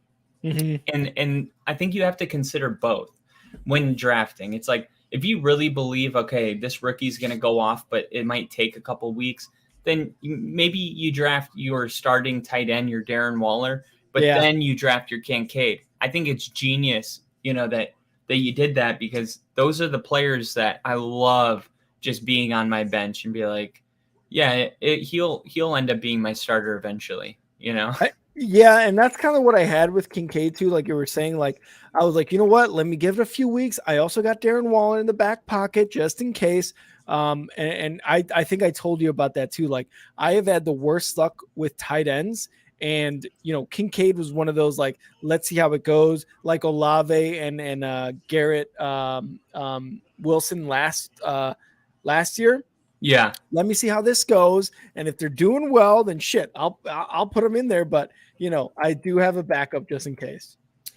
You do, and we'll see if Tampa can get anything going right here, taking over almost at midfield. 2nd and 3 for Tampa. Baker in the shotgun takes the snap, going to hand it off to White. White gets no gain.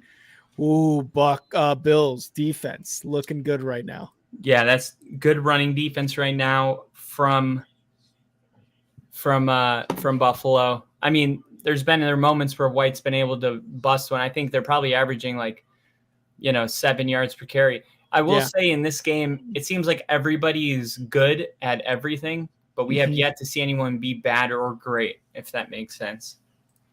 Yeah, that's true. Because I mean, it's a close score right now.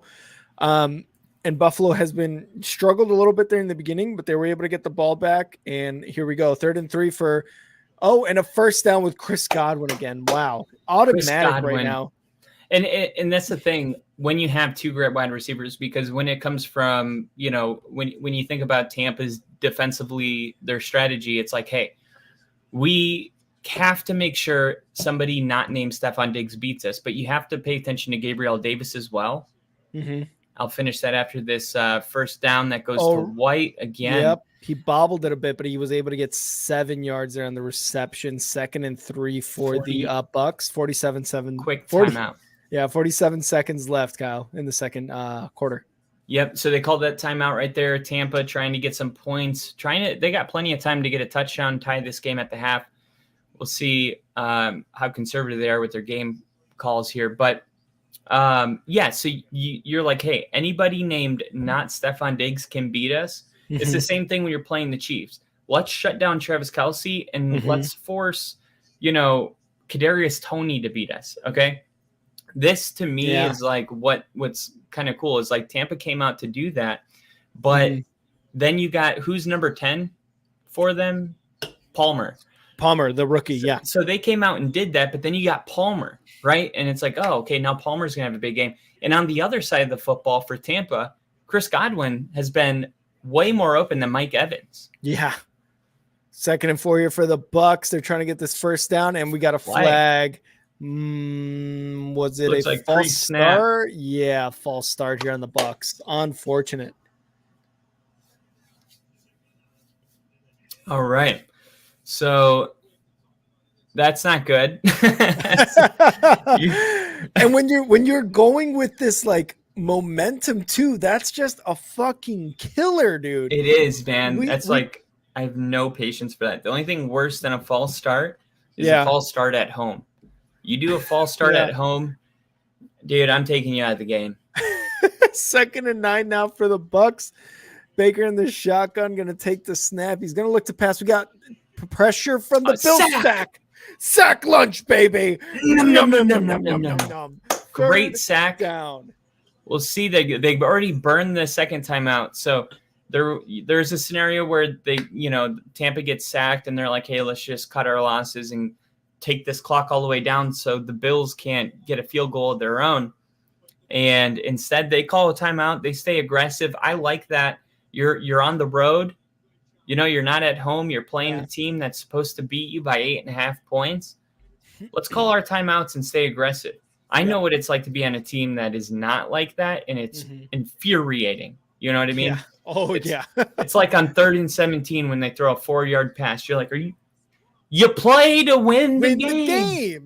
All right, so here we go. Tampa's playing to win the game. They burn a timeout, 3rd and 15, 39 seconds left. Oh, let's see what they can do. Baker Mayfield in the shotgun takes the snap, looking to pass. He's looking deep pressure, and Otan, the big tight end, takes it for about 13 yards. It's going to be a 4th and 2. The Bucs are going for it. No timeouts left. 27 seconds left. Time is No. ticking. They're Why trying wouldn't to they get to call the their clock. timeout if they're going for it? Oh no! Oh, they don't have any. They don't have any. No, yeah, they don't have any more. You're right. So 16 seconds left, and they are gonna punt it. It looks like McLaughlin. I don't know what happened here. So it looks like a timeout for the Bills.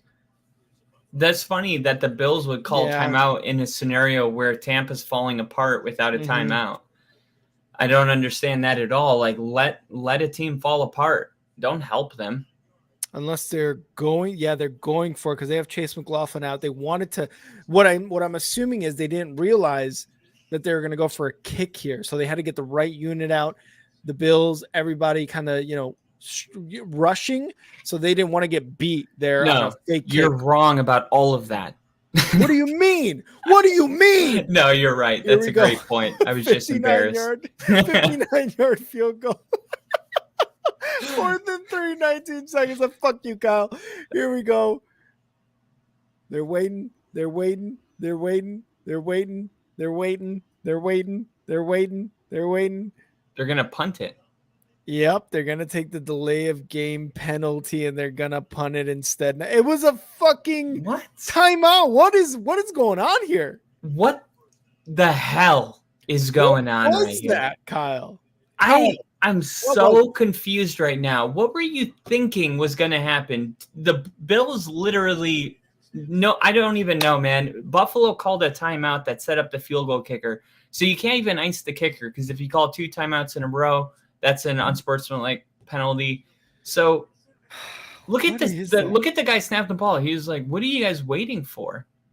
And to think Buffalo was going to jump off sides, are you kidding me? Their players were standing up with their hands on their hips. Like, go ahead, kick your 60-yard field goal.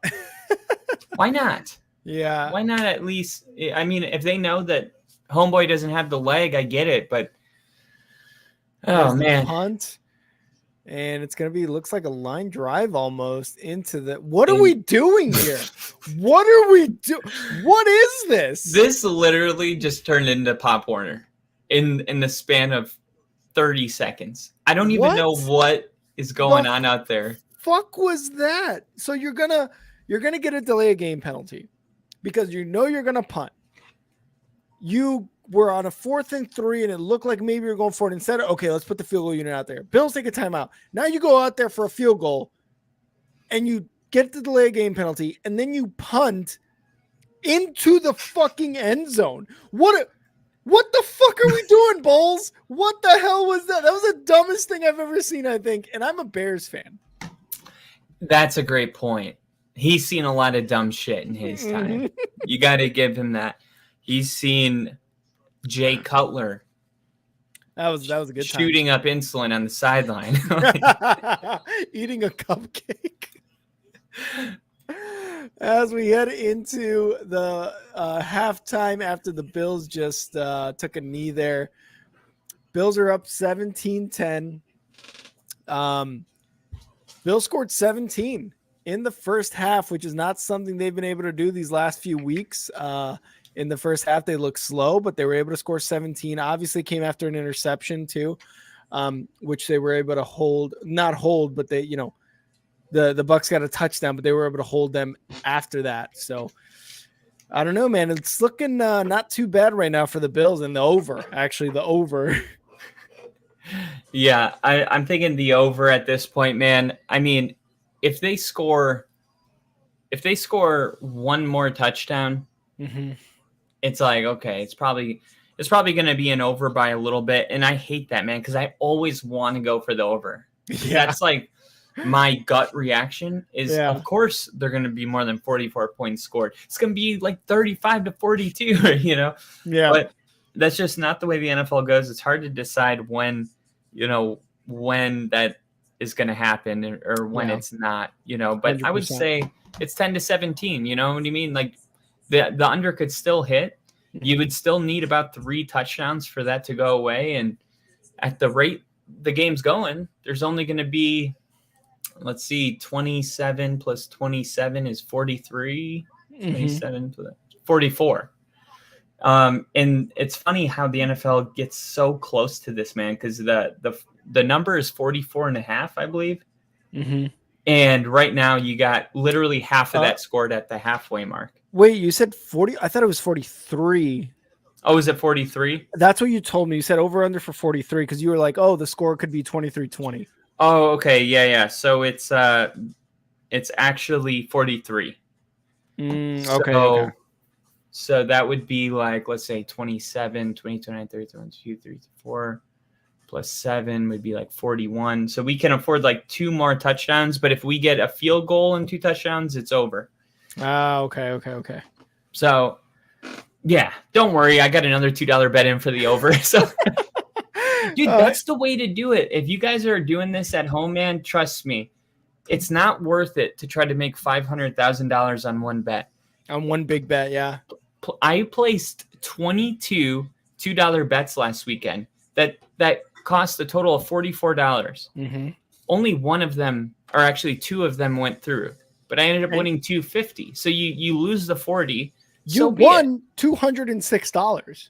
Exactly. That's insane. And I tried to tell my brother that because he loves to be like, let me get Packers, Chiefs, Bills, $100 on it, pays out $400. Yeah. I'm like, yeah, but if you lose that, you have nothing to show and you're out $100. Yeah. If I lose my bet, I'm out 20. If I lose everything, I'm out $40, but I'm still up. You know what I mean? So it's just, I don't know. I think it's a long-term strategy because, I mean, you could go into next year because you think, how did these Vegas millionaires do this? And it's like, well, they probably started placing $2 bets. And then when they had a bunch of money, it turned into 5, and then it turns into 10. And next you thing you get know, these parlays, and you're a fucking next thing a you know, millionaire. you're wagering. You're making $1 million a Sunday. And I've always been really good at numbers in football, so this is kind of like a really cool place where both of those meet. Yeah. But it does take a lot of patience and poise to, because it's a slow climb. It doesn't fucking unless you win. But I mean, that's 1 in a million. If you really want to have fun with this and win money, you got to be disciplined and stay at the $2 level. We might do this because, like you said, Kyle, these $2 bets, you put in 22 bets for $2 each. You're only spending 44, and you've already won $204 off of just one. And could you imagine if more of those bets win? You're up this even is bigger. 3 weeks in a row with one of them hitting, which means I could place $44 worth of bets for the rest of the season and not win any of them and still break even just about with the way that it's gone. But you give yourself so many scenarios that, it's like it's bound to happen that one of them's going to happen. You know what I mean? Like I wish I was in a state that would allow like online betting. Washington, unfortunately, doesn't allow that. Where Kyle is, luckily that does, or he has to go through, or he gets, other people to place it. But it's just it's legal here. Oh, it is legal there? Okay, perfect. Yeah. Then perfect. I wouldn't be talking about it if it wasn't. Yeah, because then we get fucked. You're right. I just wish it was big because you get your paycheck and you're like, cool, $25 of this is going to $2 bets, and I'll probably make a little bit of more money. And now you have 12 scenarios that on Sunday you're like, all right, this one, and then that Travis Kelce anytime touchdown is like, let's go. That's from a Broncos fan, so you already know that's fun. So this is gonna be a thing. I think Kyle's gonna win you guys a lot of money on $2 bets. He's gonna give you fucking 30 opportunities to win more than you're gonna spend. So we'll see what we can do with this. My mom was saying that people were talking about our podcast in there, and it's about the bets because right now, whether you guys see it or not, I'm hot right now. That's what they call it. I'm hot right now. So people are hot hand. We got to get more people tuning in, man. I really think that is an entire demographic of people that are just looking for a different mind. Somebody that may be seeing the game a different way. Like, oh, this guy's going with the under. And it's like, no. What the fuck? Yeah. Yeah, exactly. So, it's just a lot of fun. It's kind of like playing fantasy football, but it's cool when you can, win large amounts of money. And I'm having a blast with it. Yeah. I mean, I'm doing it responsibly. Of course. I want to make sure I say that because, it's still one of those things that's kind of taboo. But if you're doing it the right way and you're not spending any of your own money, then fuck them. You know Yeah. what I mean? Don't bet your mortgage. Yeah, don't bet Definitely your don't do mortgage. that. I just don't know how people get to that point. Like when I run out of money, like I feel like it's all over. You know what I mean? I think I've told you this before, whether on an episode or just in person. Like my wife and I have gone to the casino and like I'll play the roulette table. And at one point we were up like $500. And I look up at my wife and I'm like, that's it, right? She's like, yeah, I think we should get out. I'm like, sick. Here's a quick little tip Let's to the go. dealer. Let's get the fuck out. Like, luckily, I'm able to do that because another thing I do is like, okay, out of the money I put in, right? That's what I'm betting. Whatever I win, I put it in another section of the table. Like, don't touch it. That's don't like, touch it. Yeah. That is winnings. So, because then ultimately, right, you are paying, even if you break even, you just paid to have fun for 2 hours. Yeah. It's a lot of fun knowing that there's just a possibility. There's a dopamine rush knowing that there's a possibility that you turn the cards over and you got, a jack and an ace. Like, yeah. But as soon as you're like, as soon as it's less than breaking even, it's like, you got to run, man. You just had an opportunity, for 2 hours to win big. That's what you paid for. That's what you break even for. So like, you gotta just walk away sometimes and be like, you know what? I broke even, but you know what? I paid. Actually, I hate saying I paid because it's free, but for free, you gave the universe a chance to bless you. That's the way I look at it. Is like, this is my universe. Go ahead and bless me. Bet $1. You know what I mean? Like last week, it was $383,000. It didn't go through, but it's $1. But that would have been sick, though, dude. It would be so sick. I always do one bet that's just like, if that hits, my whole life changes. Yeah. And I'm telling you, one of these days, we're getting really awful close to one of these going through, and then we're gonna have a studio because I'm down to do this for the rest of my life. Absolutely, and we got to give it up to like those early betting sites like a DraftKings, right? I feel like DraftKings has been around for a long time and they really made it because before you were going through back roads for betting. You're going through bookies. You were not keeping records. You were talking face to face. You bet money. You called them on a fucking payphone. And if none of you know what that is, look it up because I remember payphone. You were calling them on payphones trying to get bets in because it was so, like you said, taboo. But DraftKings comes around and it's like, look, whether you like it or not, NFL, NBA, MLB, the government, betting is happening. And guess what? We might as well control it.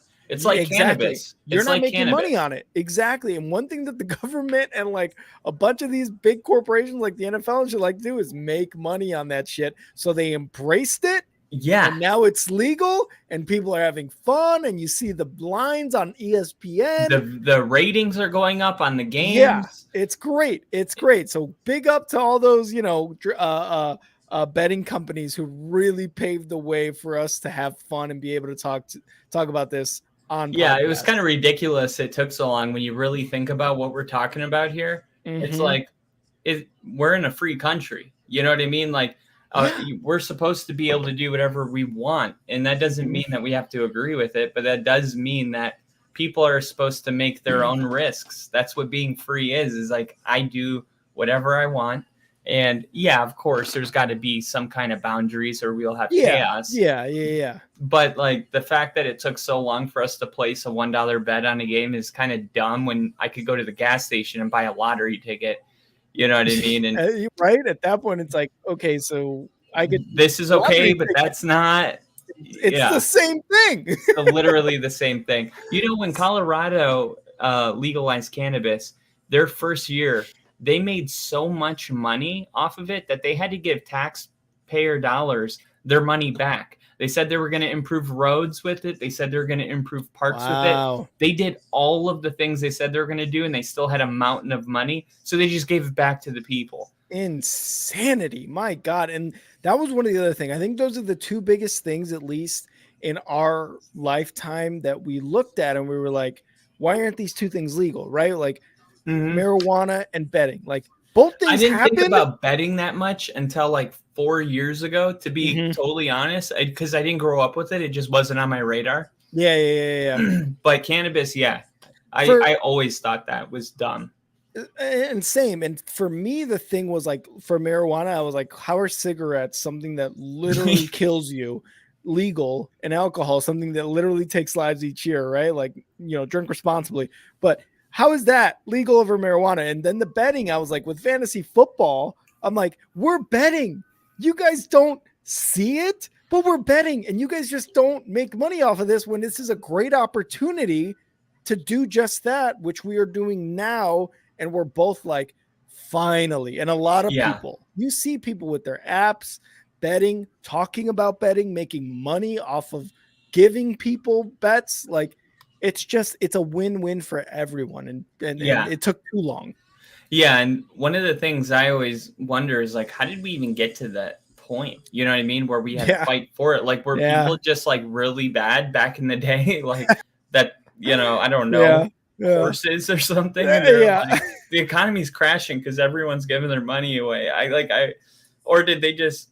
My deep thing is I just think the government doesn't want us to have fun, man. You heard it here first. Kyle doesn't believe the government wants to have fun. And government, he's right. Leave us alone. Just let us do with our money what we want. Let us know in the comments if you agree with us, which I'm pretty sure. You can go to a strip club, put $1 bill in a stripper's asshole, literally take it out and smell it and hand it back to her. But you can't bet on a Broncos game. Like he said, take it out, smell it, and give it back to her. I didn't say I would. Kyle did some shit in Miami that was just unforgivable. You're right about that, but it has nothing to do with that. This is only content you get on Only Football right here. This is great. Only Football, and we are back. 31st game with a touchdown pass and touchdown scored. Is that 31st total? Yeah, so he scored one rushing and he threw one. Okay, so that's kind of cool. I'm surprised that Michael Vick doesn't have like 100 of those.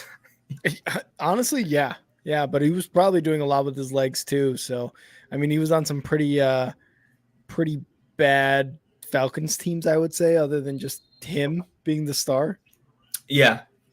Wow. What a great halftime. I hope you guys enjoyed our dialogue there and stripper butthole rants. I wasn't going to say it like that, but I hope you enjoyed it. If you guys are under the age of 21, please don't follow us unless you're mature enough for these conversations. I am a parent, so it's something I think about.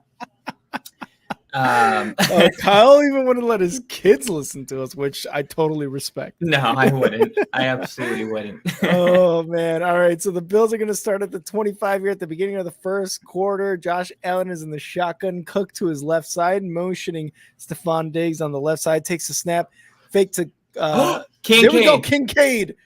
Completion for about 17 yards, baby. So he faked it. Threw it over to the middle to Kincaid for a first down and a gain of 16. Kincaid's not fucking around. Not today. He's not.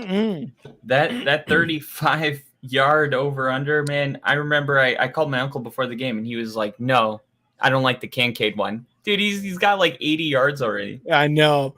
First and 10 here for the Bills. Josh Allen in the shotgun getting close to Bucs territory. Takes a snap, looking to pass. Quick completion over the middle to Shakir. Sorry. I don't like Shakir because it sounds like I'm saying Shakira. La la la la la la. Shakira. Second down here for the Bills. 2nd and 2. Looks more like a 2nd and 1. In the shotgun is Josh Allen going to hand it off here to Cook over the middle for a first down and more into Bucs territory. It's only been 3 plays, and we're already moving past midfield. This is an interesting story right here. Nice Leg said the Bush family has a minority ownership with the Texas Rangers. Did we just get a conspiracy with Kyle here? First President Biden, Eagles, and Philly fans. I knew that. For the Bills here, going to fake the handoff. Josh Allen moves right, going to pass. No, he's going to run it himself. There's a flag. There is a flag. No, I knew that because I was like, for the Meek Mill game, you had the first lady on the field, and I Oh, was okay. like, Okay. okay, if they're out here for Meek Mill, like they got to be fans. You know what I mean? Yeah, Because I just yeah. don't see Joe Biden as a guy in his car listening to Meek Mill like on his own. And the fight is going to be on the defense. Wow, the Bucks Oh, I get thought a it might have been flag on the on offense there. defense. I don't know exactly what it is. It might be a holding or it might be some sort of, yeah, it looks like he was holding Kincaid there. It looked like nothing. I'm not going to lie. Yeah, that looked like nothing. Are you surprised Mike Evans and Stephon Diggs don't have a touchdown in this game yet? I mean, it's low scoring right now, so I'm not totally surprised. They've had good coverage on Diggs all day, but here we go, Diggs with oh no, that's Gabe Davis. Was that Gabe Yeah, Davis? that's Davis. That's Gabe Davis. Reception. Yeah, for a first down, and the Uh-oh. Bills are in the red zone. And he touched the ref on the chest. I don't know what he said to him, but whatever it was, Gabe Davis, very handsy. Yeah, very handsy. It looks like he's flirting with the refs. Hey, My thanks for dad's that like call. that. Whenever we're at a bar and he's been drinking, he starts touching people. I'm like, get off of everyone. First and 10 for the Bills inside the red zone. Let's see if they get it to Kincaid again here for a touchdown. Josh Allen takes a snap. Quick throw over the middle. That one was to Stephon Diggs for about 4 yards. Can you dig it? Can you dig it? Can you dig it? You know what'd be cool is like Lil Wayne's face, and on the back it says "You dig," and it was like Stephon Diggs' 14 on top. That'd be dope. There you go. Go. We should market, dude. We're gonna grow so big, and we're gonna make awesome ass shirts. It's gonna be 100%. Dope. We're gonna do it. Josh Allen in the shotgun here on second down, 2nd and 7, takes a snap. Quick pass to the right to Gabe Davis. Gets away. No tackle. Oh, he goes out of bounds. Gabe Davis gets inside the point of no return.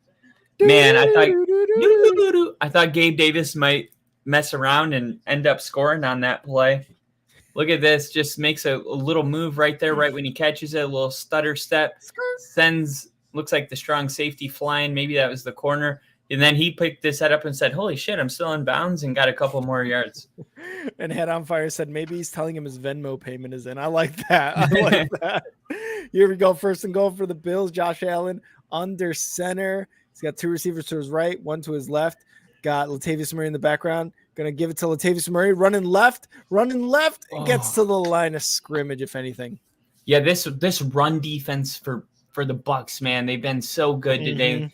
Latavius Murray is not an easy guy to bring down. You see in these goal line situations, I brought it up earlier, they keep putting Latavius Murray in the game because he's so big and powerful. Yeah. This is kind of his MO, and this is the second handoff. The last one was on the 1 yard line, and it got shut down. This one, he still turned it into a 2 yard run, but, you know, they really believe he can get in. But this Bucs defense, man, been doing pretty good against that. Under center is Josh Allen, makes a motion to his right side, takes a snap, looking to pass, going over the middle, looking to pass all day, and Gabe Davis touchdown, baby. And Josh Allen gets his second. So there we go. Let's go. Over 1.5 for Josh Allen. You count that shit at home. You count it. Now we just need 48 yards from Stephon Diggs, and we win, baby. We win. Kyle, and you win. When I win, we all win. If you don't know that about me, you will. Wait till this channel really grows. I'm going to be blessing all of you.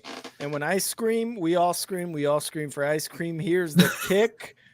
Snap, hold, kick is good. 24-10. Bills are leading at the beginning of the 3rd quarter. And it's time to update the ticker. Here we go. It's funny, though. Mike Evans, Rashad White, James Cook, Stephon Diggs were the favorites to get in the end zone. Not one of them has a touchdown in this game. Instead, it's been Gabe Davis, Dalton Kincaid, and Josh Allen. Yeah. Well. I need another touchdown for Kincaid, and I will be happy with his output. But other than that, yeah, the most low-key players getting into the end zone here for both the Bucs and the Bills. Kyle, are the Bills winning this game? Oh, it's sure looking like it. I mean, normally I play just in case bet on Tampa. I'll be like, hey, here's one in case, things go weird. I didn't even do it, man. Well, I did one. I did one. But it was like normally if you really believe it's a toss up, you try to go like 50-50. Like I got 5 for the Bucs, 5 for the Bills. In this game, man, I really just felt like the Bills were going to win. I felt this way all along, and I thought they were going to come out with fireworks. They had the intention to do that. They came Yeah. out, they went no huddle. They were up tempo. Look, Tampa's defense has made a couple really crucial plays, like that 4th down stop. But at the end of the day, like it's on Tampa's offense to kind of get rolling. But I'm not surprised at all by anything I've seen tonight. Yeah, and that was one thing I was looking forward to is in this game at home after a loss, like they got to win big. And so far 24-10 winning by 2 scores, like this is exactly kind of what we expected. Now the thing is, do the Bucs come back and answer to that third quarter score against the Bills, or do they do a 3 and out? Maybe the Bills go and score a field goal at minimum. 27-10 now. Now it's looking like a big win for the Bills. They just got to be able to hold. But D for You the know what's P. Be grinding right my back. gears? I'm going to tell you guys, the fans, what's grinding my gears. I'm pretty mad that Mike Evans has 7 receiving yards. I mean, look, I picked Mike Evans on my roster this week, and if you guys don't know, my roster is pretty dope. I got Justin Fields is my quarterback. He's not in right now because he's hurt. But Breece Hall, DeAndre Swift, Devontae Adams, Mike Evans, Sam Laporta, Chris Olave, Derrick Henry, T. Higgins, Kyle Pitts, Zay Flowers, David Montgomery. This is a really loaded roster. And the only bad thing about having a roster that's like absolutely loaded is you never know who to start, and it's like it seems like every week I look at my bench and there's somebody that outperformed who I chose to start. This week I started Mike Evans, man. He's got 1.7 points. That's not good enough. I really hope that he's able to get something going, because it seems like every week I don't start Mike Evans, he goes off, and every week I kind of like, hey, we're going to go with Mike Evans. A night like this happens. And they're showing right now, as I tell you this, they're showing Mike Evans and how he's been kind of bottled up all game. To me, he looks open. I'm not gonna lie. It looks like Baker's not finding him. We'll see if they do here. I'm pretty sure they will. I got a good feeling Mike Evans is about to get involved in this game. Baker avoiding the sack. Now it turns into a runner, and he picks up 12 yards. Oh my goodness, Baker Mayfield avoiding the sack. What great awareness. Not only did he avoid the sack, but then he picked up his head and ran it for 12 yards and got a first down. This is a great play by Baker Mayfield. He tried to keep his head downfield. He's like, maybe I'll throw it. Then he got tackled around his neck, shakes it off. Wow. He's like, let me just turn this into something positive before something like that sack that almost happened happens. Yeah, good run by Baker here for a first down. 10 minutes left in the third quarter. Baker in the shotgun, motioning one to his right, takes the snap, hands it off to Rachaad White up the middle, gets about 2 yards there for Rachaad White. And while you were gone, the TV was showing all the times that Mike Evans has pretty much like been a little bit open. They've also showed like clips of him being covered. I'm not really listening to the audio, but I could imagine they're talking about how he only has 1 catch in this game, and that they got to get him more involved. So we'll see. I mean, if we're thinking it, the booth singing it, guess what? Todd Bowles is thinking it. Everyone's thinking it's time for your best player to get involved. 100% under centers. Baker Mayfield trying to change the play, trying to get it to everybody. 3 seconds, 2, 1. Gets the snap, fakes the handoff. No, he gives it to Rachaad White, who gets another 3 yards on the run there. They're going to look at a third down and about 5. If you watched Hard Knocks this offseason, you saw a whole entire video of Aaron Rodgers and Zach Wilson watching handoffs, and they had to bet which one was a real handoff and which one the quarterback was going to pull to disguise. And the great quarterbacks, man, they can really do a good job. That was a good job on Baker. The fact that you thought he wasn't really handing that off Yeah. because he put his hands up. That's a good move right there. 100%. 3rd and 5 here in the shotgun is Baker motioning off to his left side. Takes a snap, moving up in the pocket, scrambling to his left side, trying to get in, and he gets about 2 yards. Not going to be enough for the first down. 4th and 2. This defense, man, for Buffalo has been pretty stingy all year. 16.9 points a game. Mayfield and the Bucs got to walk off the field again. It's starting to get into frustration territory.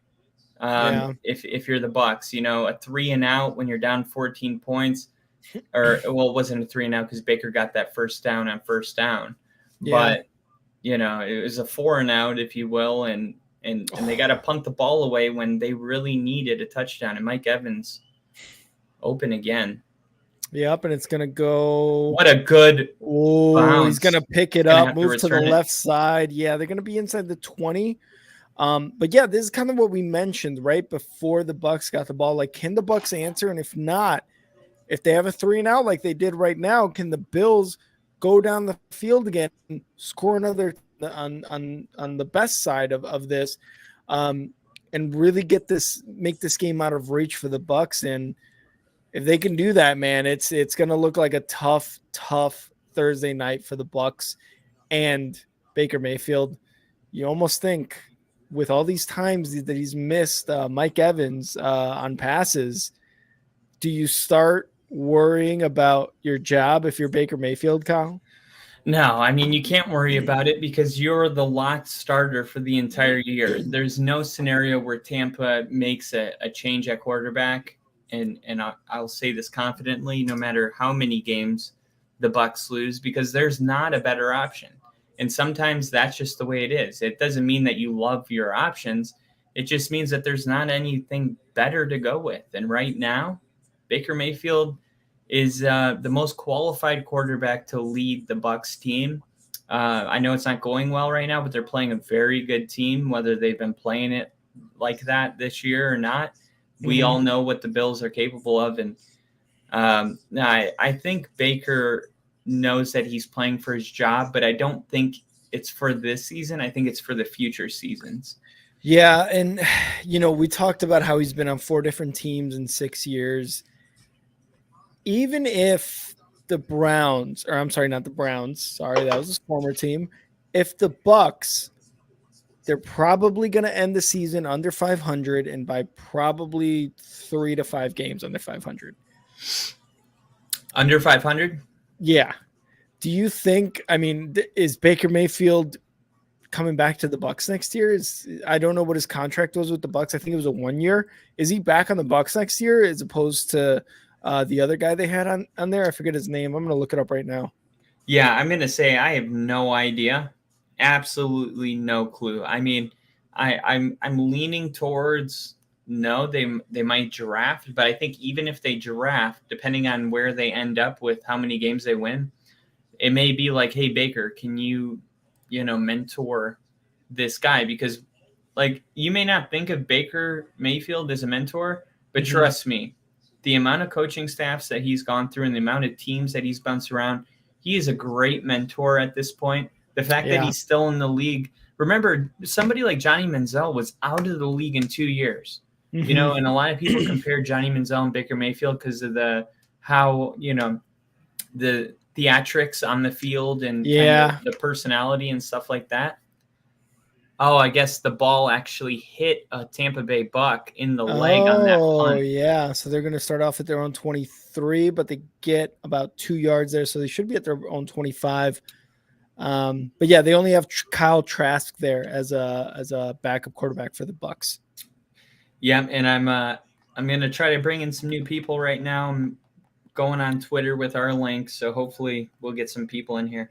Awesome. 2nd and 8 here for the Bills. Josh Allen's going to be in the shotgun here with Latavius Murray to his right side, 3 receivers to his left, 1 to his right.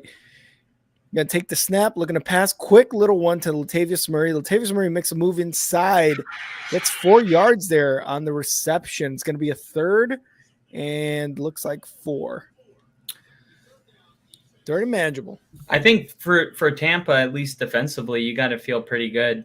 You know what I mean? About 24 points. It's not like they haven't, had their moments, but for the most part, what the Bills intended on doing, I don't think they've been able to do, if that makes sense. 3rd and 4 here in the shotgun for the Bills. Josh Allen with Latavius Murray to his right side, 3 to his left, 2 to his right. Takes the snap, looking to pass, trying to get that first down, moving left. Quick pass. Is that Kincaid with a reception? Oh, again. Let's go. Down. Let's Great go. Catch by Kincaid there on the sidelines. Kyle, that's our boy. That is your boy, and I'm playing you this week in fantasy. So no, I'm kidding. I'm not playing. No, you're not. I know. But that is 100% your boy. The guy I am playing has Stephon Diggs, which is funny. Oh, okay. Because I've been cheering for him this whole time. Here we go. 1st and 10 for the Bucs. Josh Allen in the shotgun. Let's see if they get a 54-yard touchdown to Kincaid here. Quick pass to, looks like Diggs there. Reception for about 4 yards. Big catch by Diggs. I got to do D for the P really quick. D for the P for Kyle. All right, D for the P for Kyle. Diggs with the reception there. It's going to be a 2nd and 5 actually for Diggs and the Bills. He looked like he was limping there to the side, to the line of scrimmage there. And now Josh Allen's going to try to change the play here. Baker Mayfield looking on like, fuck, I wish I was drafted to the Bills instead of the Browns. 2nd and 5 in the shotgun is Josh Allen, Murray or Cook to his right side. He's going to take the snap, looking to pass, looking over the middle, looking left, Kincaid. Oh no, that was to Stephon Diggs. It was overthrown a bit. He could not bring in the pass. 3rd and 5 for the Bills here. Stephon Diggs had some good competition there. Number 35 for the Bucs, and could not haul in, even though he had both hands on it. Oh man, what a miss by Diggs, Kyle. What happened? He just dropped it? Yeah, he pooped his pants. He pooped the pants. Hate to see it. 3rd and 5 for the Bills. Josh Allen in the shotgun, empty backfield. 3 to his right, 1 to his left. Takes a snap. Quick pass against the Stephon Diggs. Drops it again. But was that a good job on the defender? I don't know. I didn't really get a good look at it. Yeah, it looked like it was really good defense by Davis. It was also a really hard catch. I can't speak to the first one. I came in right at the end of the highlight. It looked like a bad one, but this one, it's a really tough catch. Like if you've never played that route on that type of coverage, I mean, it's a very, very difficult catch. He was on top of him, right as he caught it, man. Yeah, 4th and 5 in the Bills with 5 minutes left here are going to punt the ball away. Snap and the kick. Let's see where it ends up. Pretty high kick. Oh, wow. Gets around the 2-yard line. Was it around the 2? I think it's at the 2, and that's a really solid punt. Remember they had they drafted the punt god, and then I think he was what do you call it when somebody's like their crimes have gone away? There's a word for it. Absolved? That sounds right. Maybe. It sounds something like that. Yeah.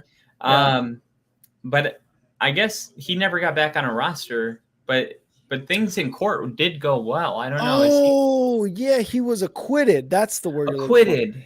Yeah, the guy who was the punt god. Yeah, now I remember because there was an assault accusation on him. They went to court because they got rid of him after like week 2 or 3 for the Bills. They got rid of him, went to court, found out that it was all bullshit, and now he doesn't have a job. And this is why it's important to not just assume on accusations that this person, whoever it may be, male, female, whatever, is a bad person. It doesn't matter. Accusations are accusations. And until you are found guilty, don't go crazy. Just don't go crazy. Like a lot of you guys don't know this, but when I was growing up, my parents had a kitchen bath remodeling company, and they basically were paid to do some jobs that the economy collapsed in 2008, and their business went bankrupt. And the people that paid my parents to do their bathroom ended up suing. And I would see all this stuff. Now, at the time, my parents were arrested, and I was living with my aunt and uncle, and then Gangster. my parents would get bailed out, and then we were living with there were 7 of us in a 2-bedroom apartment in a bad area in Jacksonville, and I would see the newspaper and in the ads that were being written in the Jacksonville headlines, and it would say like things like there's private money in a different bank account, or like they would talk about the cars that me and my brother drive that we didn't have. And I was just thinking to myself, I was like, You're like, that would be nice. it was like the greatest life lesson ever, is like never believe what the guilty, not guilty. You know what I mean? Like, it Yes. was crazy the amount of things that were thrown up to the point where we couldn't go in public anymore in Yeah. Jacksonville. Like last week when I was on the field, my mom was like, she was nervous to be on the screen. You know what I Yeah. mean? Because of what they did to her name. And it just shows, man, like how that kind of stuff can really rip people apart if you don't know what you're talking about. Great example. Just don't believe everything, So here we go. 1st and 10 here for the Bucs at their own 3-yard line. Going to hand it off here to Chase Edmonds, and it's going to be maybe a yard gain. They're just trying to make some room here for themselves. Yeah, Buffalo did a really good job backing them up deep into their own territory. Right now, Tampa needs a touchdown to make this game, within 1 score shooting distance going into the 4th. Well, they got their work cut out for them. They're going to have to travel around 90 yards to get there. And 2nd and 8, that was a 2-yard gain on the run for the Bucs. Look at these Bills fans. They just want domination right now. But Baker Mayfield under center, running back in the backfield, going to motion Otan to the left side, takes the snap, hands it off again. Oh, buried at the line. Who is that? Who is that? That was somebody that said, no soup for you. No soup for you, he said to Chase Edmonds. I thought it was Von Miller for a second. That's why. What number is he, by the way? 0? Von Miller's number 40. 40. Okay. When he was in Denver, he wore number 58. 58. You know what's really funny? I'll tell you on the next break. 3rd and 7 here for the Bucs. We got Freddy Krueger and Michael Myers in the crowd. 3rd and 7 in the shotgun as Baker Mayfield running back to his left side. Going to take the snap, looking to pass, trying to get a 1st down here. Pressure over the middle, and he gets it to Godwin. But not enough for a 1st down. Looking at a 4th and 2 here for the Bucs. Another stronghold by the Buffalo Bills defense. Yep. And the frustrations continue for Tampa. Because when you look at this specific play on 3rd and 7, you gain about 5 yards. We saw this on the last drive on 3rd and 7, where they're gaining a good amount of yards, but just not enough to get past.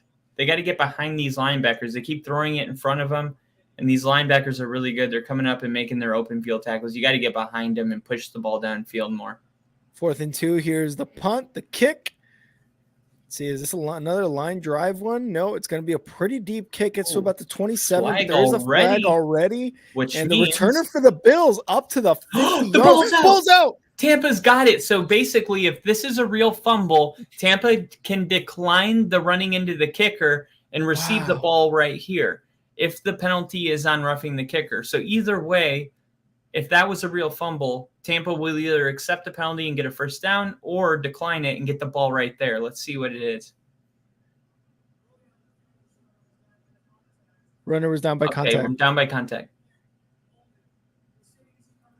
Wow. That was a fast-ass holding call. Normally you don't see those until the punters at least caught the ball. This one came out right away. To me, I suspected running into the kicker because, when you see it come out that quick, a lot of times that's what it's about. But no, it was holding. So it's just going to back up Buffalo from where the runner was called down by contact. Almost a lot of good scenarios for Tampa, but nothing. Yeah, I know.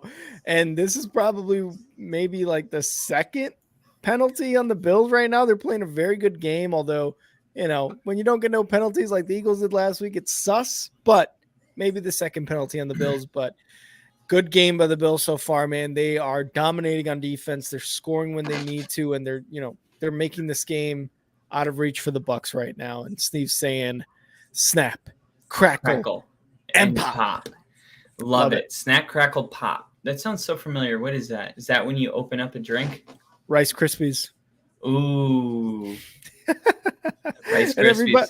everybody tuning in right now, if you're on YouTube, look at the bottom of your screen. We're doing chugs for subs. So let us know in the comments if you subbed, and we will know if you're lying. We will. We will. We will. I will Because find you. I will find you, and I will kill you. Whoa! Hey, whoa! Okay. I've been watching too much Taken. Too much Taken, too much Liam Neeson. Taken 7 does come out this week. They don't learn their lesson. I did watch people. Dude, I was telling my dad, I was like, dude, when a movie series turns into Roman numerals, Saw, it's gone too long. Yeah, I was talking about Saw because I watched it. He was like, what do you want to watch? And I was like, let's watch the new Saw X. And I watched it, and it was like, dog shit. I feel like every time I watch this, I'm just watching people being tortured but no character development, so I don't care. You know what I mean? Yeah. Do you remember the first one? Because I remember when the first one came out. The first is the OG. The second and third were good. I don't care what anyone says. Number 2 was amazing. Number 3, I like 3 more. Yeah, 1, 2, and 3 were good, and then all of a sudden it was like they just wanted to pretend that that Jigsaw wasn't dead. Yeah. Like, what are we doing here? Like Saw X was all about him, and I'm like, is this like predating Saw 1, or is he like still alive somehow? Yeah. I don't know. It gets messy. It gets messy. Trade deadline Tuesday, 4 p.m. Eastern. First and 10 here for the Bills. Takes the snap, gets it to Gabe Davis, and it looks like he got about 9 yards on that reception. They put the trade line at Halloween because whoever gets traded is going to be dressing up as a Bills player for Halloween. I absolutely hate you. Josh Allen and the Bills looking at his second and short. A little more work, and that was great. Takes the snap, gives it to James Cook, and it looks like it's going to be a first down run here. The Bills have not run the ball a lot, but it almost feels like they really haven't needed to, especially when you saw earlier that the Bills and Josh Allen, a lot of QB runs, right? But they haven't been doing that because the passing game has been just great. The passing game has been absolutely awesome. I think how many passing yards right now? He's got 270 yards passing already. So first and 10 here for the Bills. Josh Allen to pass. Quick little shoulder pass. Is he out? Stephon Did he get that leg down? I think it looks like a pass. They're saying he got the leg down. I love to see that. We only need 43 more yards from Diggs. Let's get it. You already got it from Josh Allen, right? Yeah. Everything's done, dude. Everything's already won. We just need 40 yards from Stephon Diggs, and we'll call her a day. Well, here we go. Quick little 40-yard touchdown pass to Diggs should be nice.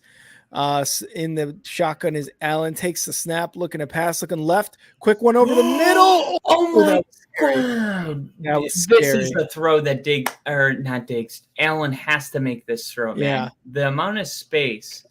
And by the way, the fact that the safety for Tampa didn't pick this is a saving grace right now, because this is a great example of like just being a little inaccurate and throwing an interception in a Josh Allen way. Like, we don't need that right now. Just make the throw. And the safety went from defending to try to get an interception in like a split second. 2nd and 10. No handoff here. Going to be an incomplete pass. What was that? 3rd and 10 now for the Bills. It's like you do. I swear, Josh Allen, that he's Brett Favre. He's literally Brett Favre. It's like you have your moments where you're like, oh, he's one of the best in the league. I mean, Favre never ran like that, but he did questionable shit the same way that Allen did. Yeah. Here we go. 3rd and 10 in the shotgun is Josh Allen. They need 10 yards here. Come on. A minute left in this third quarter. Oh, and we're going to have an offsides, it looks like. Oh, man. Yeah, I'm assuming it's they're going to call it on the defense. We've been seeing lately the refs blowing the dead, even when it's blowing the play dead when it's on the defense. I don't love that. I love the free play. Same. It's like, hey, you don't want the free play, don't don't false start, but don't blow the play dead. Like, it wasn't like this was a factor in the play. He went back. Only blow the play dead if look at that.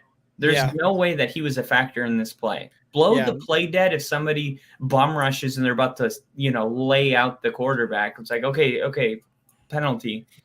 And now it's a 3rd and manageable, 3rd and 5 for the Bills here, and Josh Allen in the shotgun, empty backfield, 2 receivers to each side of him, takes the snap, looking to pass, no pressure all day, going to run it himself, and it's going to be a 1st down. Josh Allen and the Bills, baby. Let's go. Great slide. It looks like they're playing on turf. I never knew Buffalo played on turf. Oh, really? I didn't know that either. Yeah, it looks like it. Maybe because it snows so much there that's like the best thing that they can do, to preserve the field. But right here, Allen sees all the open field, plants his leg in the ground, slides for like 7 yards. There's a slip and slide. In Bucs territory, hands it off to James Cook. Up the middle, gets about 9 yards there on the carry. What a carry. Good job. Good job by Cook hitting that hole hard. Oh, hitting the hole so hard. Dude, he hit that hole so hard. It was like, God. Are you kidding me? As soon as that ball was snapped, he was in it. 6 seconds left here in the 3rd quarter, and the Bills are going to snap the ball, looking for a play, looking long, looking to pass. Oh, and he gets sacked. No! Sack. Oh, lunch. No. Josh Allen puts his hands out. I don't know what he thought. I think he maybe thought that there was a false start or an offsides. But there's been a couple times where he's very animated with the refs. I'll say that. Yeah, and it looked like what they were trying to do there was get the ball off because they thought the Bucs were unprepared. Instead, the Bucs got a sack there, and you almost hate to admit it as a Bills like coach or player, but you're like, damn, we really should not have gone for it there. Yeah, it's like it was the same thing when the first quarter was ending. It's like you're on the goal line. It's like let the play clock drain out. Let the first quarter end. Get the play you want. You're in no hurry. But look, for the most of this game, Buffalo's kind of been capitalizing on going high tempo, going up tempo, going fast. So I like the fact that they're trying to keep their pedal to the metal here. Yeah. Because, if you're a fan of Buffalo, that's what you want to see. Hey, if it's not broke, don't fix it. But there's also situational football. You got a 14-point lead. It's kind of the same. It's a little bit different rules at this point.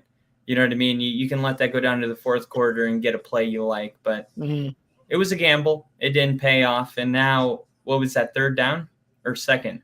No, I think it's coming up on 3rd down now because they look like they were going to have a 2nd and 5. And then they snapped it right before the end of the 3rd quarter. And then they got a sack for about 7-8 yards there. Okay. So, yeah, it looks like it's going to be a 3rd and like 9, maybe. It's manageable for the Bills, but it's not ideal, like at all. No, definitely not. And you know what else isn't ideal at all? Mike Evans giving me 1.7 points. What the fuck? You hate to see that. And I was just telling people when you took your bathroom break, I was like, listen to this. Justin Fields, Breece Hall, DeAndre Swift, Devontae Adams, Mike Evans, Sam Laporta, Chris Olave, Derrick Henry, T. Higgins, Kyle Pitts, Zay Flowers, and David Montgomery. My God, what a lineup. So, no, that's my bench too. So, like, it does get to a point where every week it's like great having a loaded bench, but then it's like you never know, like, okay, like, because it's been like when I play Mike Evans, he has a day like this, and every time he's on my bench, it's like 30, and I'm like, all right, yeah, and it's just I can't seem to get my timing right with Mike Evans, and it's really driving me crazy at this point. I think because Kyle and I are in the same league, and me as commissioner, every week at the end of the week on Tuesdays, I give it awards. I think I gave Kyle a bench warmer of the week award for keeping Mike on the bench there. Oh, did you? And it's going to be a 3rd. Oh, not enough. They're going to be about 4 yards short there on a pass to Stephon Diggs. But hey, Josh Allen's looking at the sidelines like, yo, we can do this. Let's go for it. And it looks like they're going for it. I'm going to check that out later. I'm super excited. But no, I think I gave you that award like 2 weeks ago or something like that. So, Oh, okay. just a fun little thing I do as a commissioner. 4th and 4 here for the Bills inside of Bucs territory at their own They're not 42-yard going line. for it. And the ball is You're gonna have to hold your breath.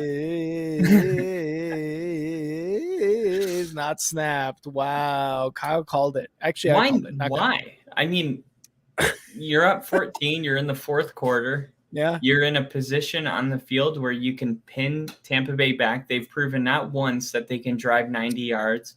Yeah. It's like, what are we trying to do? Are we trying to win? All right, well, let's win. Punt the ball. I love it. Sean McDermott is drinking out of the players' Gatorade. I don't know if it's water or Gatorade. If it's Gatorade, I feel like it's purple. I'm not sure. I feel like it's purple. Kyle winning bets and being like, you know what? Bet on it being purple. Bet on it. Somebody go ask him. For the 9 here for the punt. Bucs in position here to punt. Takes the snap and punt is up. Let's see how far I can get this one. Oh, inside the 5-yard line. They're looking at the 3 or 4-yard line for the Bucs, and they have not been able to get out of this at all. It's been nothing but 3 and outs, Kyle. And that's why you punt the ball, because you're winning by 14. No, I'm serious.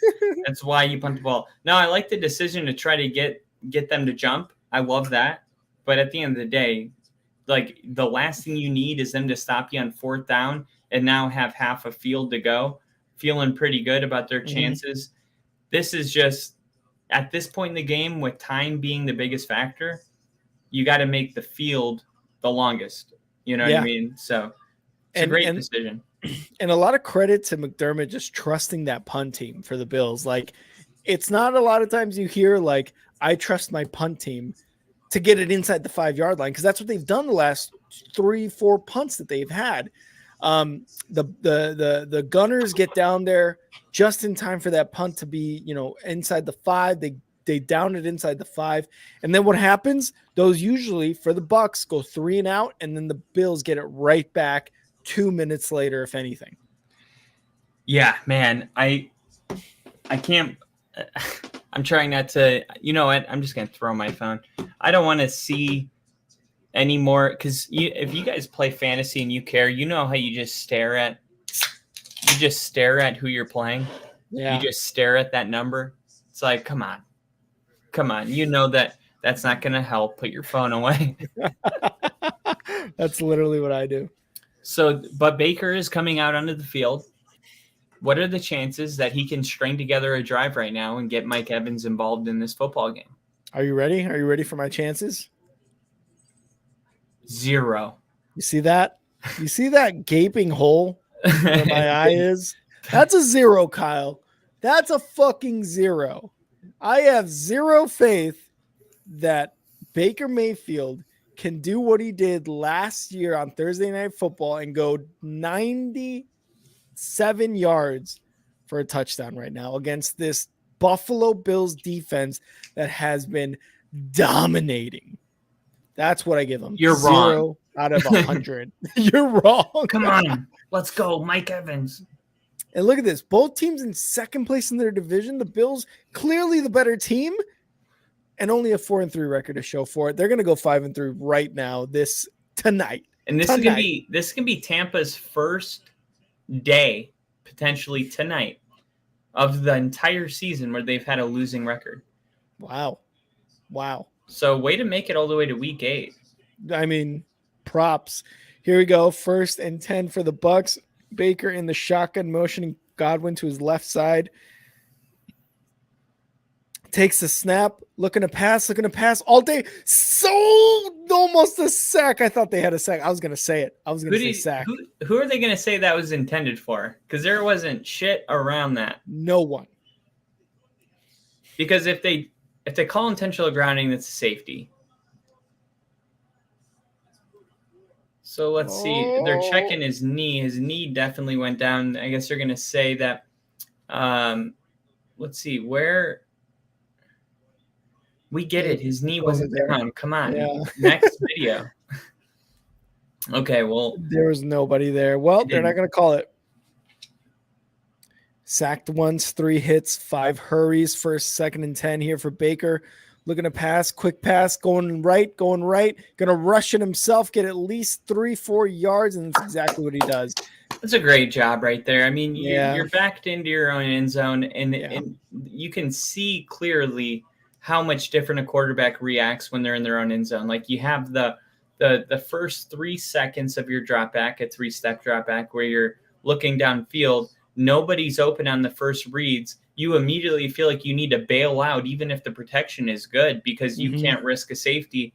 Now the fact that he's not in his own end zone, maybe he can kind of stand with a little more poise and confidence and wait for someone to get open. 3rd and 4, Baker in the shotgun. Running back to his right takes the snap. Rachaad White going out, and he's going to almost intercepted. Oh, my God. That would have been it. That would have been the dagger.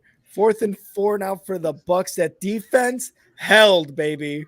Yeah, this Buffalo defense is really, really good. And when you look at, AFC defenses, you got the Jets, the Chiefs, and the Bills, all with a really good defense. Don't forget about the Bengals. Or the Jags. Or the Jags seem to be good at like turnovers. You know what I mean? I mean, they're not a bad defense, but I don't know if they're gonna. Well, let's find out.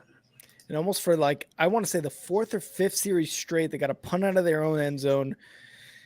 This is going to be great field position for the Bengals or Bills regardless. Takes the kick up the middle into the 45-yard line, but there's a flag. That's the 2nd punt in a row that there's a flag after the punt. Yeah, so if you're talking team opponent yards per game, Cleveland and Baltimore are 1 and 2 in the NFL. Yeah. And then where's Buffalo? Buffalo's 14th. Wow. So yeah, but let's just do scoring. Let's do scoring defense. Opponents' points per game. There's Buffalo right there at number 5, 16.9. I said 3rd. I meant 5th earlier. Because I was JK? He was JK. But I was right about the number, 16.9. You know Baltimore is giving up 13.9 points a game right now? Wow. That is literally like legendary at this point in the season. Less than 2 touchdowns a game. And that's exactly how many points the Broncos scored all of last year, I think. Why? What about this moment told you that it's time to go there? The Bears scored less. Why does my fucking headphones keep doing that? Can you hear me? Oh my God. Yeah, I got you. No, my headphones keep just like going out. So Buffalo in points per game is ranked 5th. And the Tampa Bay Bucs, guess where they're ranked? 6th. In points? In points. Yeah, because Tampa's defense has been really stingy. So really this game came about which offense is going to be better. Buffalo's got ranked 5th in yards per game, 369. Love to see it. Per game. And then where's Tampa? Well, that's a great question. Where is Tampa? Tampa's 23rd, 297. So almost 100 yards less per game. Yeah, and when I'm looking at the season so far for the Bucs, right? 17 points given up to the Bears and Vikings, 25 to the Eagles, but 9 to the Saints, 16 to the Falcons, and 20 to the Lions. So I can see why that defense, but those numbers are skewed just because of the teams they played, right? The Saints only putting up 9, regardless of how good they really are, not exactly what they're going to do every week. So a little skewed for sure. Does Diggs Diggs get the 15 yards that we need? 15? He needs 15 yards. He needs 15 yards to get at how many? 70. But you need over 70, right? 70 plus. So yeah, I guess 71. Okay, then yes, he does. Okay, so Diggs, come on, get him involved. Let's go. A guy like Diggs needs that for his, personal morale too. He needs to be involved. And there's Diggs motioning to the left, single coverage, gets the snap off to Cook. Cook back to the line of scrimmage on that run. Back to the line. Of And scrimmage. you got it. There's Kyle talking to Baker. What? That doesn't even look like me. Totally looks like we'll you. We'll start a vote. Guys, if you think I look like the offensive coordinator for the Bucs. For the Bucs, absolutely put in the chat. 2nd and 9 here for the Bills. Let's see. Where's Stephon Diggs at? I think he's at the left side there. He's got Cook to his right side. In the shotgun is Allen. Takes the snap. Looking to pass, looking left, looking over the middle. Who is that? Oh, that's Shakir. That's Shakir. Or no, not Shakir. Shakir is a different guy. That was 10. Yeah, that's Shakir. Shakir's 10. Is he? What's the other guy? Palmer. I thought Palmer was 10. No, Palmer's on the Bucs. Oh, but he wears 10, right? I think so, yeah. Okay, that's thrown off. Yeah, I'm not great at Palmer yet. Like I said, this is my first Bucs game this year. Yeah, we don't really watch the fucking Bucs. So 1st and 10 here for the Bills. Josh Allen in the shotgun has Cook to his right side, 2 receivers to his left, 2 to his right. Quick one to Stephon Diggs, and he's gonna get a yard. No, is that a loss of 1? Oh, no. He moved forward to the line of scrimmage, so he's got about a yard there. Okay, so it's gonna be 2nd and 9, not 2nd and 11. Yeah. Okay. Because I was a little worried about. He's got 11 targets, 8 receptions, 55 yards. It hasn't been a lack of targets. It's been a lack of connection. Yeah. 2nd and 9 here in the shotgun. All receivers to his right side, as well as Cook for Josh Allen in the shotgun. Takes the snap, fakes the handoff, and what was that? What happened? Did it get tipped or? It looked like he tried to squeeze it into Gabriel Davis, and the defense said no. You're not going to do it. 11 minutes left in this 4th quarter between the Bills and the Bucs. The Bills are looking at a 3rd and 9 here. Let's see what happened here. You got some pressure. Yeah, looked like it went through the lineman. You do number 92. Yeah, you do have the clock stopped at 11 minutes, which is increasingly becoming more important for the Bucs. 3rd and 9. Can they get off the field and have a chance? Josh Allen, quick pass here to Kincaid for about 7 yards. You truly love to see it. I think they go for it here. In a way, this is a really responsible decision, because it's like, hey, if we get that kind of puts a knife in the chest. And if we don't get it, they still have a lot of work to do. I don't see the downside of going for it here. It looks like McDermott is going to go for it. 4th and 2. Josh Allen. 10.5 minutes left here in this 4th quarter. He's going to motion Kincaid to the left side. Josh Allen in the shotgun. James Cooks to his right side. And it looks like they may just try to get him off sides here.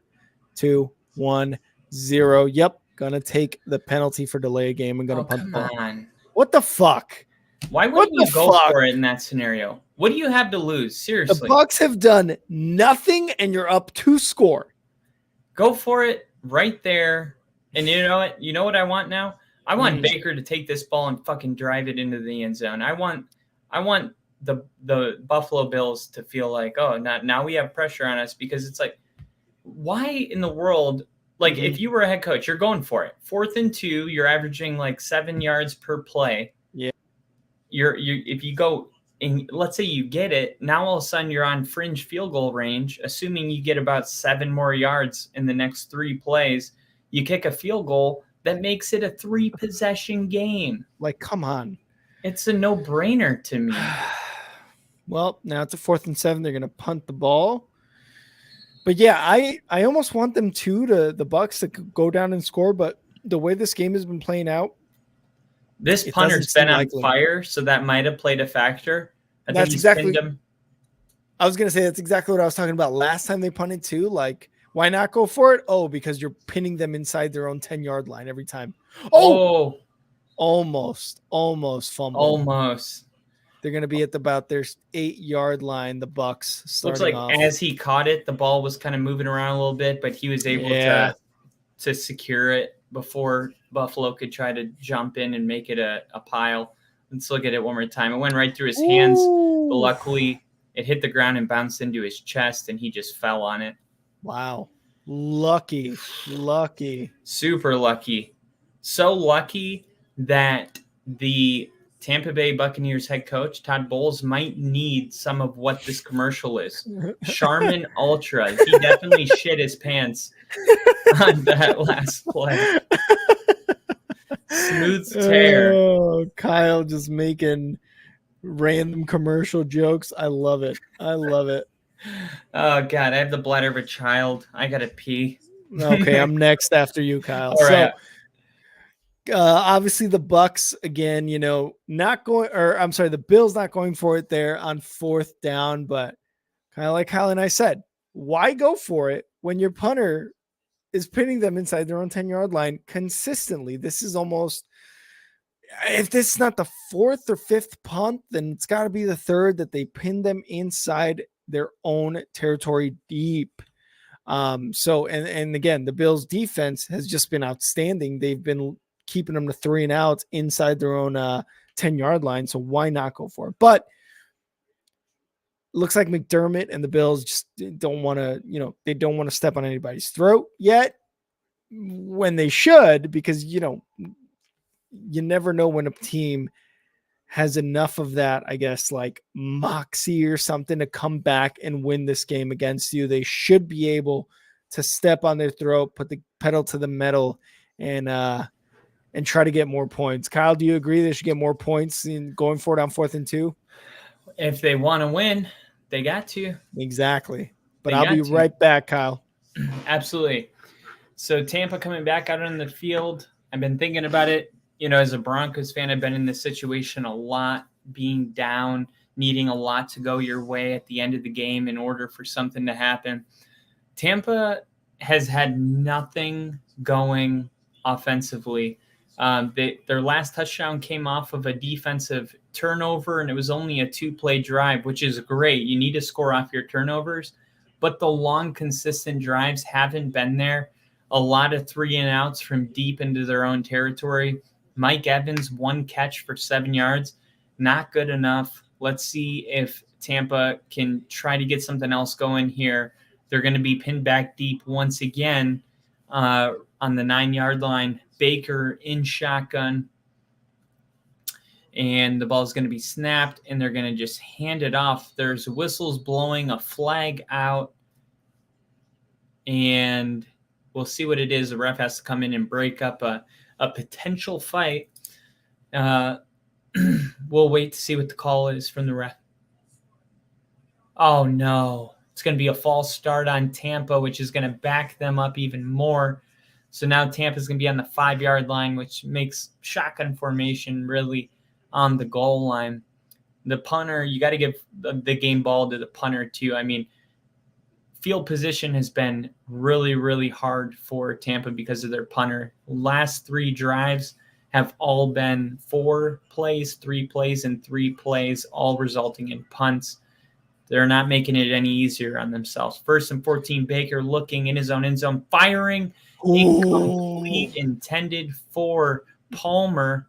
And Rick, the only thing you missed was a false start on 1st down that backed them up. Of course. The Bucs are just having the worst fucking luck right now. In terms of field position, starting off their drives after punts. I think you mentioned it, right? Like, it's hard for them to get it going because of the field position. So let's see if they can get a 1st down here, because it seems like they haven't gotten a 1st down since the 2nd quarter. 2nd and 14 for Baker Mayfield. 13 of 24 right now in the shotgun. 10 minutes, 1 second left. Takes the snap in his own end zone, looking to pass, dumps it off to Rachaad White, who runs right, and it looks like he's going to get a 1st down. Wow. A 1st down. That is a monster play. We're under 10 minutes right now. Yep. You're going to probably see a hurry up approach here. I think you should. Baker, hand over the ears, trying to get the play call in. They're going to continue to huddle up. I mean, there's really plenty of time in this game for 2 touchdowns to be scored, but they're going to need, at least one 25-yard chunk play here. Yeah, 100%. 1st and 10 here for the Bucs. In the shotgun is Baker Mayfield at their own 26-yard line. Rashad White to his right, takes the snap, fakes the handoff, looking to pass, going up in the pocket with some pressure, going deep, and wide open is Mike Evans. Mike Evans makes a move to the left side, and there's a flag. Love me. There's a flag. That's not on Mike Evans. Holding on the offense. Oh my God. Fuck you. I fucking knew it as soon as I saw the flag icon come up. I was like, this is going to be on the Bucs. I saw it and I closed my eyes and pretended I didn't see it. Number 69 Mach with the holding. God. Let's see. I don't see a holding. Where? I don't see a holding. Where? You can't do that. You can't just not. You have to circle the player that committed the foul and explain to us what? How? Where? That was bad. That was a bad fucking call, NFL refs. Jesus, first and 20 at their own 14 now. Takes the snap. Baker Mayfield to pass. Dumps it off to Chase Edmonds there. Chase Edmonds gets back to the original line of scrimmage at around the 24-yard line. Anytime you got a holding call on first down, you can just assume second down is going to be some kind of screen to try to get, most of the yardage back. Yeah. That's what you get here. They got 9 of it back, so kind of back to square one, but you do lose a play. Not only that, but you lose Mike Evans getting 40 yards. That sucks, man. 2nd and 11. And Baker Mayfield here in the shotgun. They're trying to get something going on this drive here. They just got a first down out of their own deep territory. Baker Mayfield back to pass. Quick dump off again to Chase Edmonds. Chase Edmonds up to the left side. Moves right. Great run. Great run. Way to stay on your feet and then lower that shoulder and get as many yards as you can. And we do have Champ Kabari Bio in the chat. Go Bears. Go Bears. I think the Bucs and the Bills are playing, but go Bears anyway, baby. Let's fucking go. I knew you'd love that. I would. I wish a rando would come in here and Champ, love your name, love your energy. Stay a while. 3rd and 4, dumps it off, and going to get another first down with Rashad White on the reception. The Bucs moving the ball. Champ, I love it.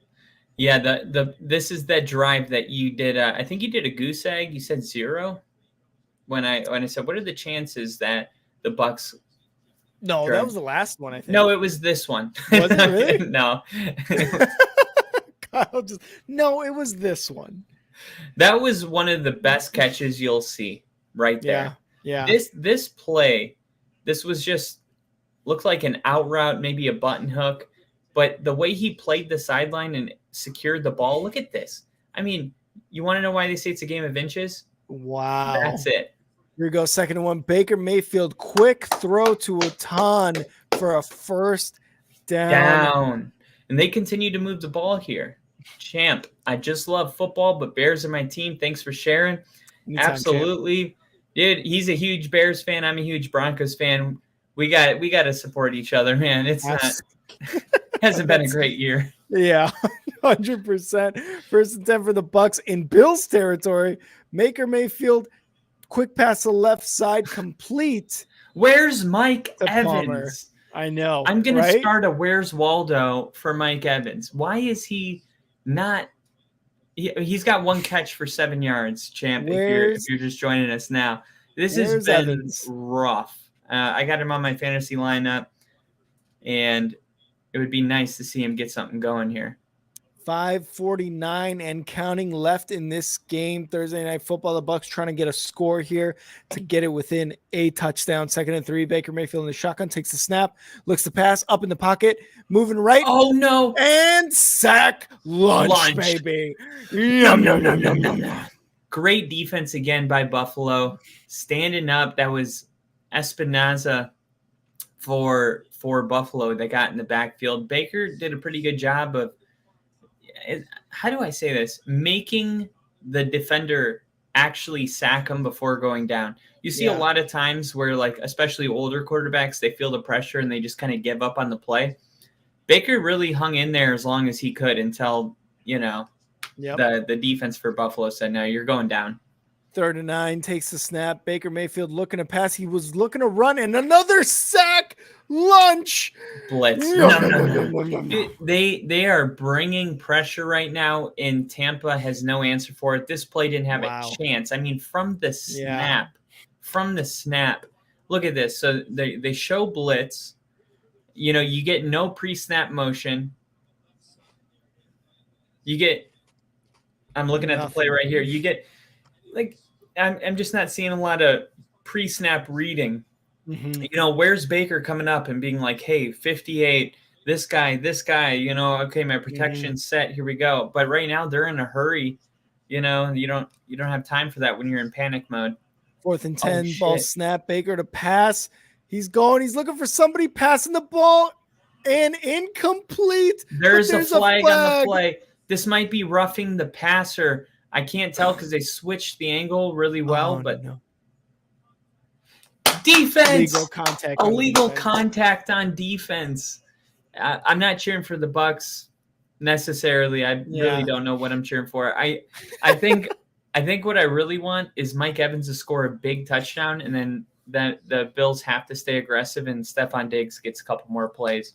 Yeah, to get those yardage that you need there. Yeah, that was definitely that was a little too physical past that 5-yard mark. He couldn't even run his route.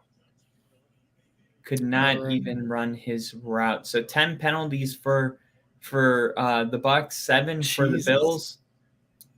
I thought the Bills had less, but here we go. 4 minutes, 7 seconds left for the Bucs after a fresh set of downs on that penalty. Baker Mayfield trying to get the ball snapped, gets it snapped in the shotgun, moving up in the pocket, going deep over the middle. Oh, he dropped it. Complete drop. Dude's wearing Rob Gronkowski's number. Wow. And drop the ball. Wow. You just can't do that, man. Baker Mayfield's already having a tough night, and you get that ball off under pressure, and he just drops it. And it doesn't look to me like Baker's like a bad quarterback. It just looks like, you know, they double cover Mike Evans, and they're bringing pressure that the offensive line hasn't been able to really contain this whole game. 2nd and 10 here for Baker Mayfield. Takes the snap, looking to pass in the pocket. All the time in the world to the right side to Otan. Gets about a yard, if anything. Yeah, and it may just be that Baker's one of those quarterbacks that needs a lot of things to go right in order to succeed. It doesn't necessarily mean Baker's a bad quarterback. It just may mean that he's on an average team that can't really handle the firepower of things like the Bills blitzing. Or the double covers on Mike Evans. But all right. 3rd and 8 here for the Bucs. Sorry to cut you off, Kyle. No, you're good. Important 3:21 left in the game. Baker Mayfield in the shotgun, moving Mike Evans, takes the snap, fakes the handoff, looking to pass with some pressure. Incomplete. He got hit. 4th and 8. He got hit. That was number 50. Baker, man, he just can't stand on his own 2 feet tonight, man. No. The Bills pass rush has been a factor. If you're a Bills fan, you love this. I love watching good defense from my team, you know? Yeah. Like Super Bowl 50 was just as fun as Super Bowl, the year of the historical Broncos offense. Yeah. I love watching good defense, man. Buffalo, got to tip your hat. Game on the line right here. This is it. 4th and 8. Baker in the shotgun takes his low snap. Pressure already. Why not? Sacked. Lunch. No. And there's a flag on the play. Hold the phone, folks. There's a flag. No. The refs say we need this a little bit closer. There's an 8.5 point spread. Let's get one more touchdown for Tampa. Make it 7. Wow. I think it's going to be just personal foul. Unsportsmanlike conduct. It's going to be a face mask. It's 100% going to be a face mask on 97 Phillips. Yep. So Phillips is going to get called with the face mask. That's going to be an automatic first down for the Bucs, and their hopes continue. I'll tell you one thing. Wow. There's 3 minutes and 4 seconds to go in this game. You need 2 touchdowns. I mentioned that you need that 125 plus yardage play. They got that with Mike Evans. It got called back. And since then, they're really just draining the clock. And if you're Buffalo, man, you're not that mad about, okay, they took, 7 of the 10 remaining minutes to get a touchdown. Great. Yeah. You know what I mean? You If they love don't that. have, if they can't get the explosive down, it doesn't matter. I think they go explosive here. This one's going for the end zone. 1st and 10 in the shotgun is Baker Mayfield at their 26-yard line, takes the snap. He's in the pocket with some pressure going deep. Oh, it was almost Mike Evans with the catch. Oh, my God. You got to be kidding me, man. You got to be. Oh, God, that makes my hair stand up. Bill's in the chat. Bill in the chat. Bill, what's up, Bill? Thanks for joining us. He's saying this game has been a mess for the Bucs. Oh, that's putting it lightly, Bill. That's putting it lightly. Dude, the fact that Evans almost caught this ball, though, shows just how great he is. Yeah. I know he, we got a close-up on his facial expression. I know he thinks, I should have caught that. Dude, that was a nearly impossible ball that you almost caught. 2nd and 10, Baker, quick pass over the middle, incomplete. Trying to get something going there. Seeing if Fotan was able to take it for more than the first down, but unable to get the pass completed. They did take Mike Evans out for that play after he ran, 50 yards downfield just to get a little breather. I expect him back in the game here. 2:56 left. Hey, I was right about that shot to the end zone, though. You were. Kyle did call it. Here we go, 3rd and 10 in the shotgun. Baker Mayfield takes the snap, looking to pass in the pocket. Quick pass to the right, almost intercepted. Oh, my gosh. They just can't get it going, and you hate to see a 4th down with this much yards to go, but they have no choice. They have to go for it. It's 4th and 10. The pass was intended for Chris Godwin. The number 47, he broke on this ball so quick, he almost ended up intercepting it. That's a timing thing. And you talked about Baker having all these different coaches and players and receivers. You can't expect those type of timing routes to be polished at this point. 4th and 10 here for Baker. And here we go. What's going on? Timeout. And it looks like Sean McDermott is going to say, hey, the game's on the line. Why don't we just, call timeout, get our ducks in a row here. It's a good timeout from Buffalo. Some may say, oh, that helps Tampa. No, it doesn't. No, it helps. It helps whoever called the timeout.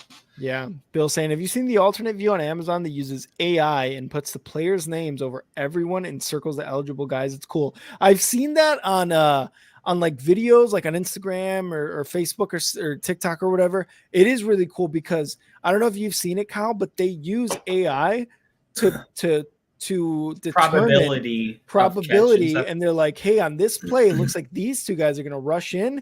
And on one play, I forget what game it was, it actually happened. I think it was a Jags game last week. I don't mind it. The only thing is, I'll tell you after this play, 4th and 10 game on the line. Baker Mayfield in the shotgun, takes the snap. More pressure here from the Bills in the pocket, going for the touchdown. Touchdown, Mike Evans. Let's touchdown, go. Mike Evans, baby. There you go. There you go. Kyle gets his touchdown for his fantasy squad, and he goes from 1.7. What a play by Mike Evans. And this is the shit I'm talking about. The fact that he almost caught that last ball is like, dude, just give this guy a chance, man. I don't know if the league forgot. This is one of the best receivers in the NFL. It's not Jamar Chase and Justin Jefferson. Now, hold on. Mike Evans deserves – he has done nothing to make us think that he's not an elite receiver. It's just that the new exciting toys, came into the league. Don't forget about this guy. This is old reliable. And they're Throw the ball up. And they're going for 2 here. Baker Mayfield in the shotgun, motioning, looking left, looking left, looking right, looking left, looking right. Tipped. Oh my God, Otan got it off the tip. But why are they going for 2? This is so fucking stupid. Because if they can get the ball back, a touchdown and an extra point will win the game. Yeah, that's but the only reason. You only go for 2 if you get to that point. Yep. Like, why would you go? I literally need to understand, why is Tampa going for 2? No, what I is think it? if you get it. If you don't get it, let's talk about that. If you don't get it, the game's over. and you're able to get the ball back, then you go for 2 if you're able to go down and score a touchdown. You get it here, at least hey, if we score a touchdown in this next drive, all we got to do is kick the extra point to win. But the way the game is gone, like why are you like putting one hand behind your back here? It's because the way the game is gone, I think that's really it. Like, well, it's looking like we're not going to go down the field, so why not go for it? It's so frustrating if you're a Bucs fan, because clearly at this point in the game, our goal, if I'm a Bucs fan, is to get into overtime, which means 2 touchdowns. You go for 2, and by the way, that was totally lucky, the fact that they even got that. Yes, very. The score should be 16-24, which means now, if everything goes right, you need a 2-point conversion just to tie the game. If that's what we're after, why don't we just kick the extra point? And I don't get it. I really don't get it. Like, if it was a scenario where it would have brought it within a field goal to tie it, okay, like, let's go for it. And look, I'm seeing in the comments right now, you guys all thinking the same thing. What the fuck? Can't believe what I just saw. How ridiculous of Tampa. Seriously. This is the most questionable 2-point conversion I've ever seen in my life. I know. So for me, either way, you're going to need 2 points to win the game, right? Now, if you want to go for the tie, you can go to overtime. Sure, but why go for overtime when you can try to win the game? This is kind of what we've talked about is like for coaches. Why not try to go for the win, especially when you're Tampa Bay, you're 3-3, you're second in your division. You've been struggling all night to get into the end zone. You finally get in there, go for 2, because even if you get it, or I'm sorry, even if you don't get it, you still need to go for 2 in the second one to tie it. So why not? No, you don't need to go for a 2 to tie it. We got to update the ticker. Oh yeah, we do. No, we don't. Like, I don't have a problem with going for 2. Like, I have balls. I can get down with going for 2. What I have a problem with is going for 2 before you get to the possession where going for 2 is actually relevant. You know what I mean? Wait a minute. What's the point total after that? 24-18, so it looks like 42. I'm not going to bring out conspiracies right now. I'm not doing it. I'm not going there right now. I'm not going there right now. But seriously, what the fuck? Like, kick, and he's just going to slide there at about the 24-yard line, 2:41 left. In 2008, I saw a play where our quarterback, Jay Cutler, he went to throw the ball, and the ball flew out of his hand before his hand went forward. And Ed Ockley came on the field and said, I blew the play dead, so it's Denver's ball, even though they could see it was a fumble and the Chargers recovered. That was the end of the game. So they scored the touchdown, and it was Mike Shanahan. He put up 2. They went for 2 to go for the win, but normally that happens at the very end of the game. Like, I don't even see what that does. The touchdown before the touchdown. I like it. I like it. Rick just wants to disagree with me. It's really like, why not go for the win? Like, if you're going for the tie, okay, then you just score, right? Like, I understand. Oh, you're saying because if they go for 2 now, then even if they, I'm trying, dude. I really am. Go for 2 now, right? If you miss it, you're down 8 points. Okay. You still got the 2-minute warning. You still got all 3 timeouts. You've still got time to be able to stop them. If you stop them because the Bills have been punting because of their punting game, you get the ball back. You still got all 3 timeouts, maybe. But either way, you're going down the field to score. And if you score, you have to get the 2-point conversion to tie. So why not go for it now, which succeeded on a lucky play? I agree. No. Well, why not win it? If they would have just kicked the extra point, then their next touchdown, they could have kicked an extra point to tie it.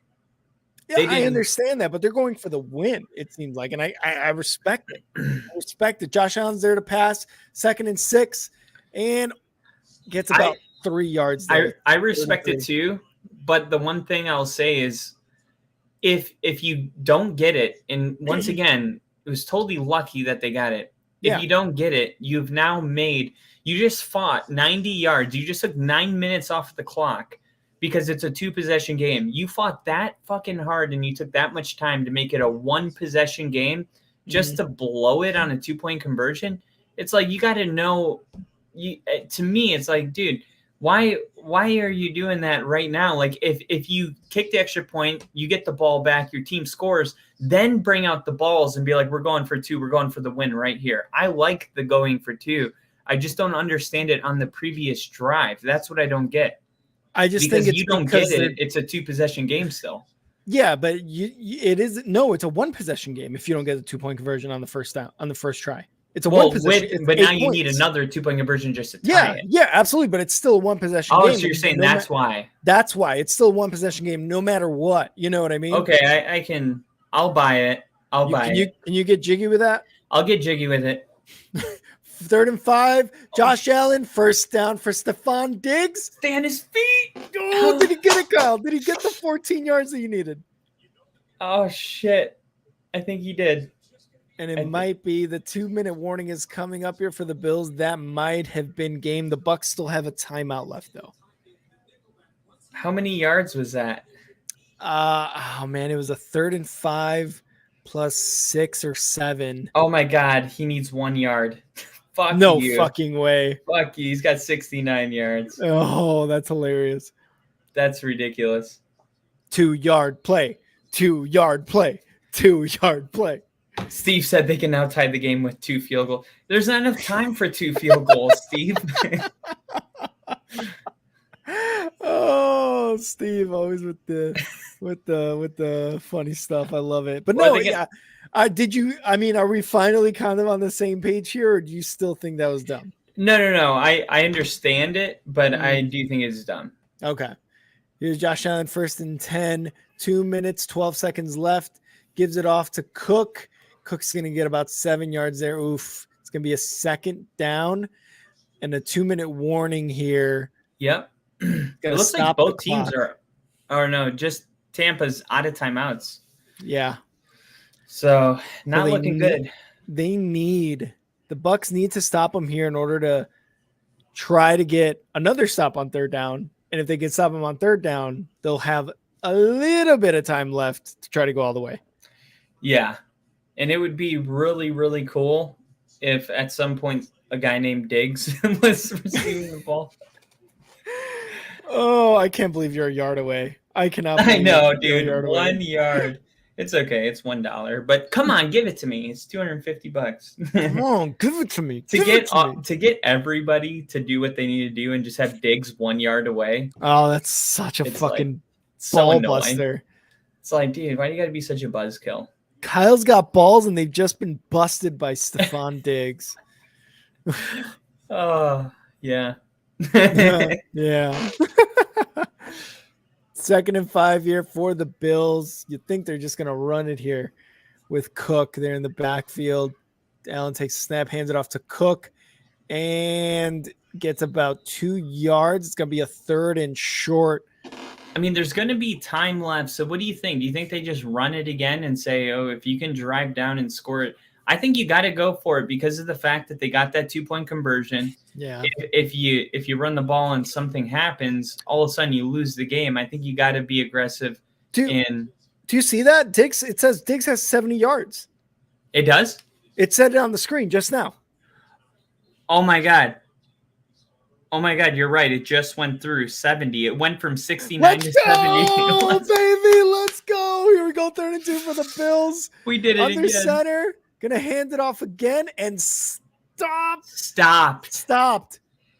It's gonna be 4th down. Wow. Not only did we get a 4th down, but Kyle got his fucking 70 yards. Let's go, baby. Once again, man. Once again.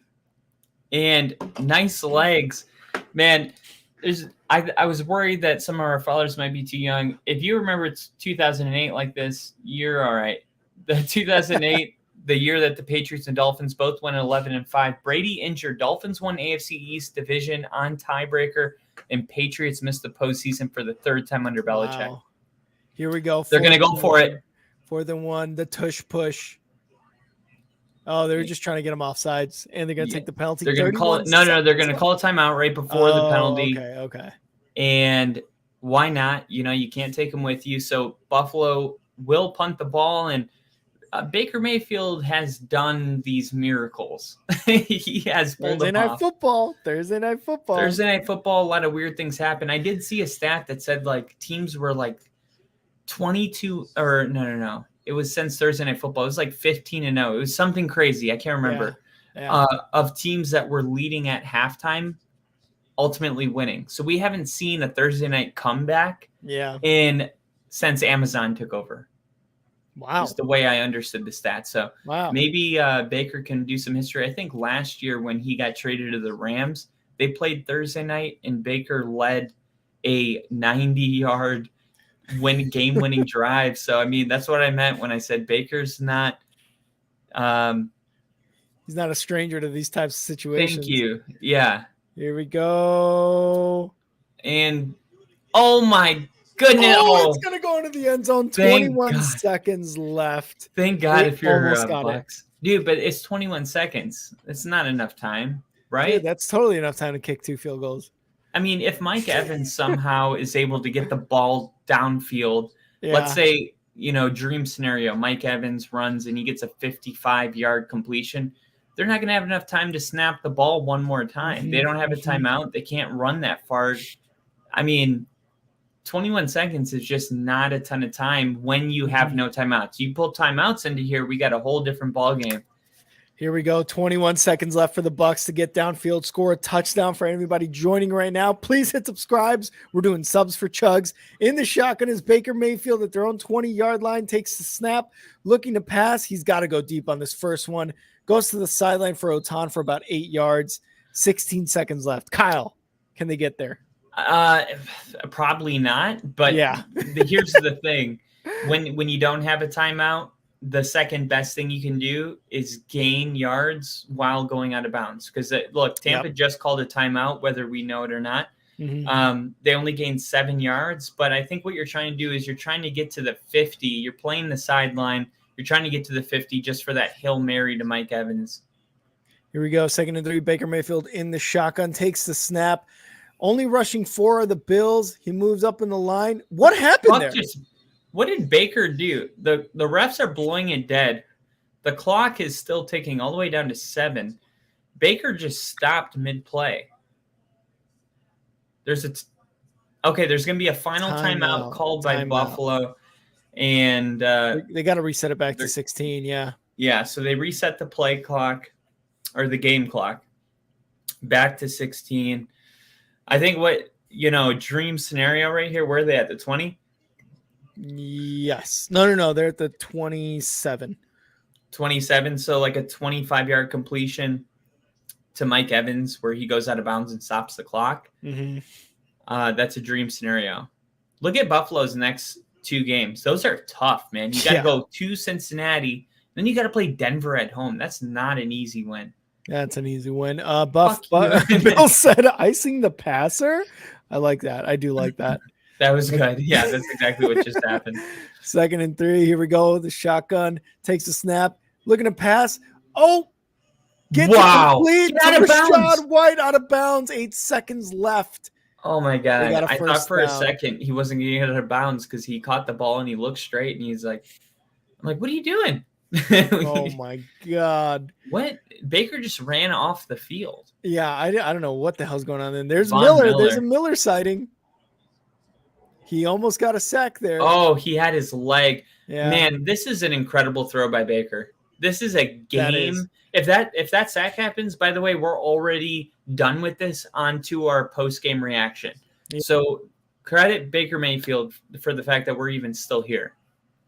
1st and 10. They're at their own 30-yard line. Baker, quick pass off to Evans. Yep, there's Evans there. And 4 seconds left. Oh, God, this is the deep shot. This is your last shot right here. 4 seconds left. You're going deep no matter what, and you're hoping for a fucking miracle if you're Baker Mayfield. Yeah, and what's really crazy is if this somehow, in some way in hell that this works, the game ultimately ends with Tampa winning because of the 2-point conversion. Can the Tampa Bay Bucs go to 4-3 and leave the Bills at 4-4? Can Baker throw another 73? That's a false start. That's a false Von start. Miller tried it. No, defense. Yeah, Von Miller, man, he does this all the time, or did this all the time in Denver. This is kind of like, a little bit of cons that come with his perfect jumping, and sometimes he's a little early. Look at this. He thought he had it timed. Yeah. And, with the game on the line, that 5 yards, though, might just put Baker's, we haven't seen him complete. His Hail Mary. Yeah. That just might have made this more remember what you said about his deep ball, too. Yeah. So here we go. An extra 5 yards. Here we go. Baker Mayfield, last Hail Mary attempt. He's got protection in the line going deep. It's coming. Oh, my God. Down. He got it down there. Oh, my God. He missed it. Godwin could have caught it. Godwin missed it. Oh, Godwin could have caught it. Godwin could have caught it. Chris Godwin saw it. Looked at it. Look at this. Oh my God. No. Oh Godwin my. Had it. Oh my God, dude. Oh my God. Godwin is just like, what the fuck? That ball took forever to come down. Oh my God. This is ridiculous, dude. This is one of those plays that Godwin legitimately won't be able to look at on the plane ride home. Jesus Christ. Oh my God, dude. What? Dude, if that would have been Mike Evans, Tampa just won. What did we just see? Holy shit. Godwin looked up at the last second and wasn't able to get two hands outstretched there. And Mike Evans is just gutted. Gutted. Absolutely gutted. Gutted. Oh man. That was an incredible game. Wow. It really was. It was a good game. I think there was a ton of people that were thinking, oh, there might be a chance that Buffalo kind of just runs away. But yeah, we talked about it a lot this weekend with all the upsets. The NFL is a really hard place to win, and you just can't expect anyone really to blow anybody out on any given Sunday. If you want to hear more about our post-game reaction, check out Instant Reactions, which follows every primetime football game here on Only Football. All right, Kyle. We will see y'all in just a bit. Hell yeah. See ya.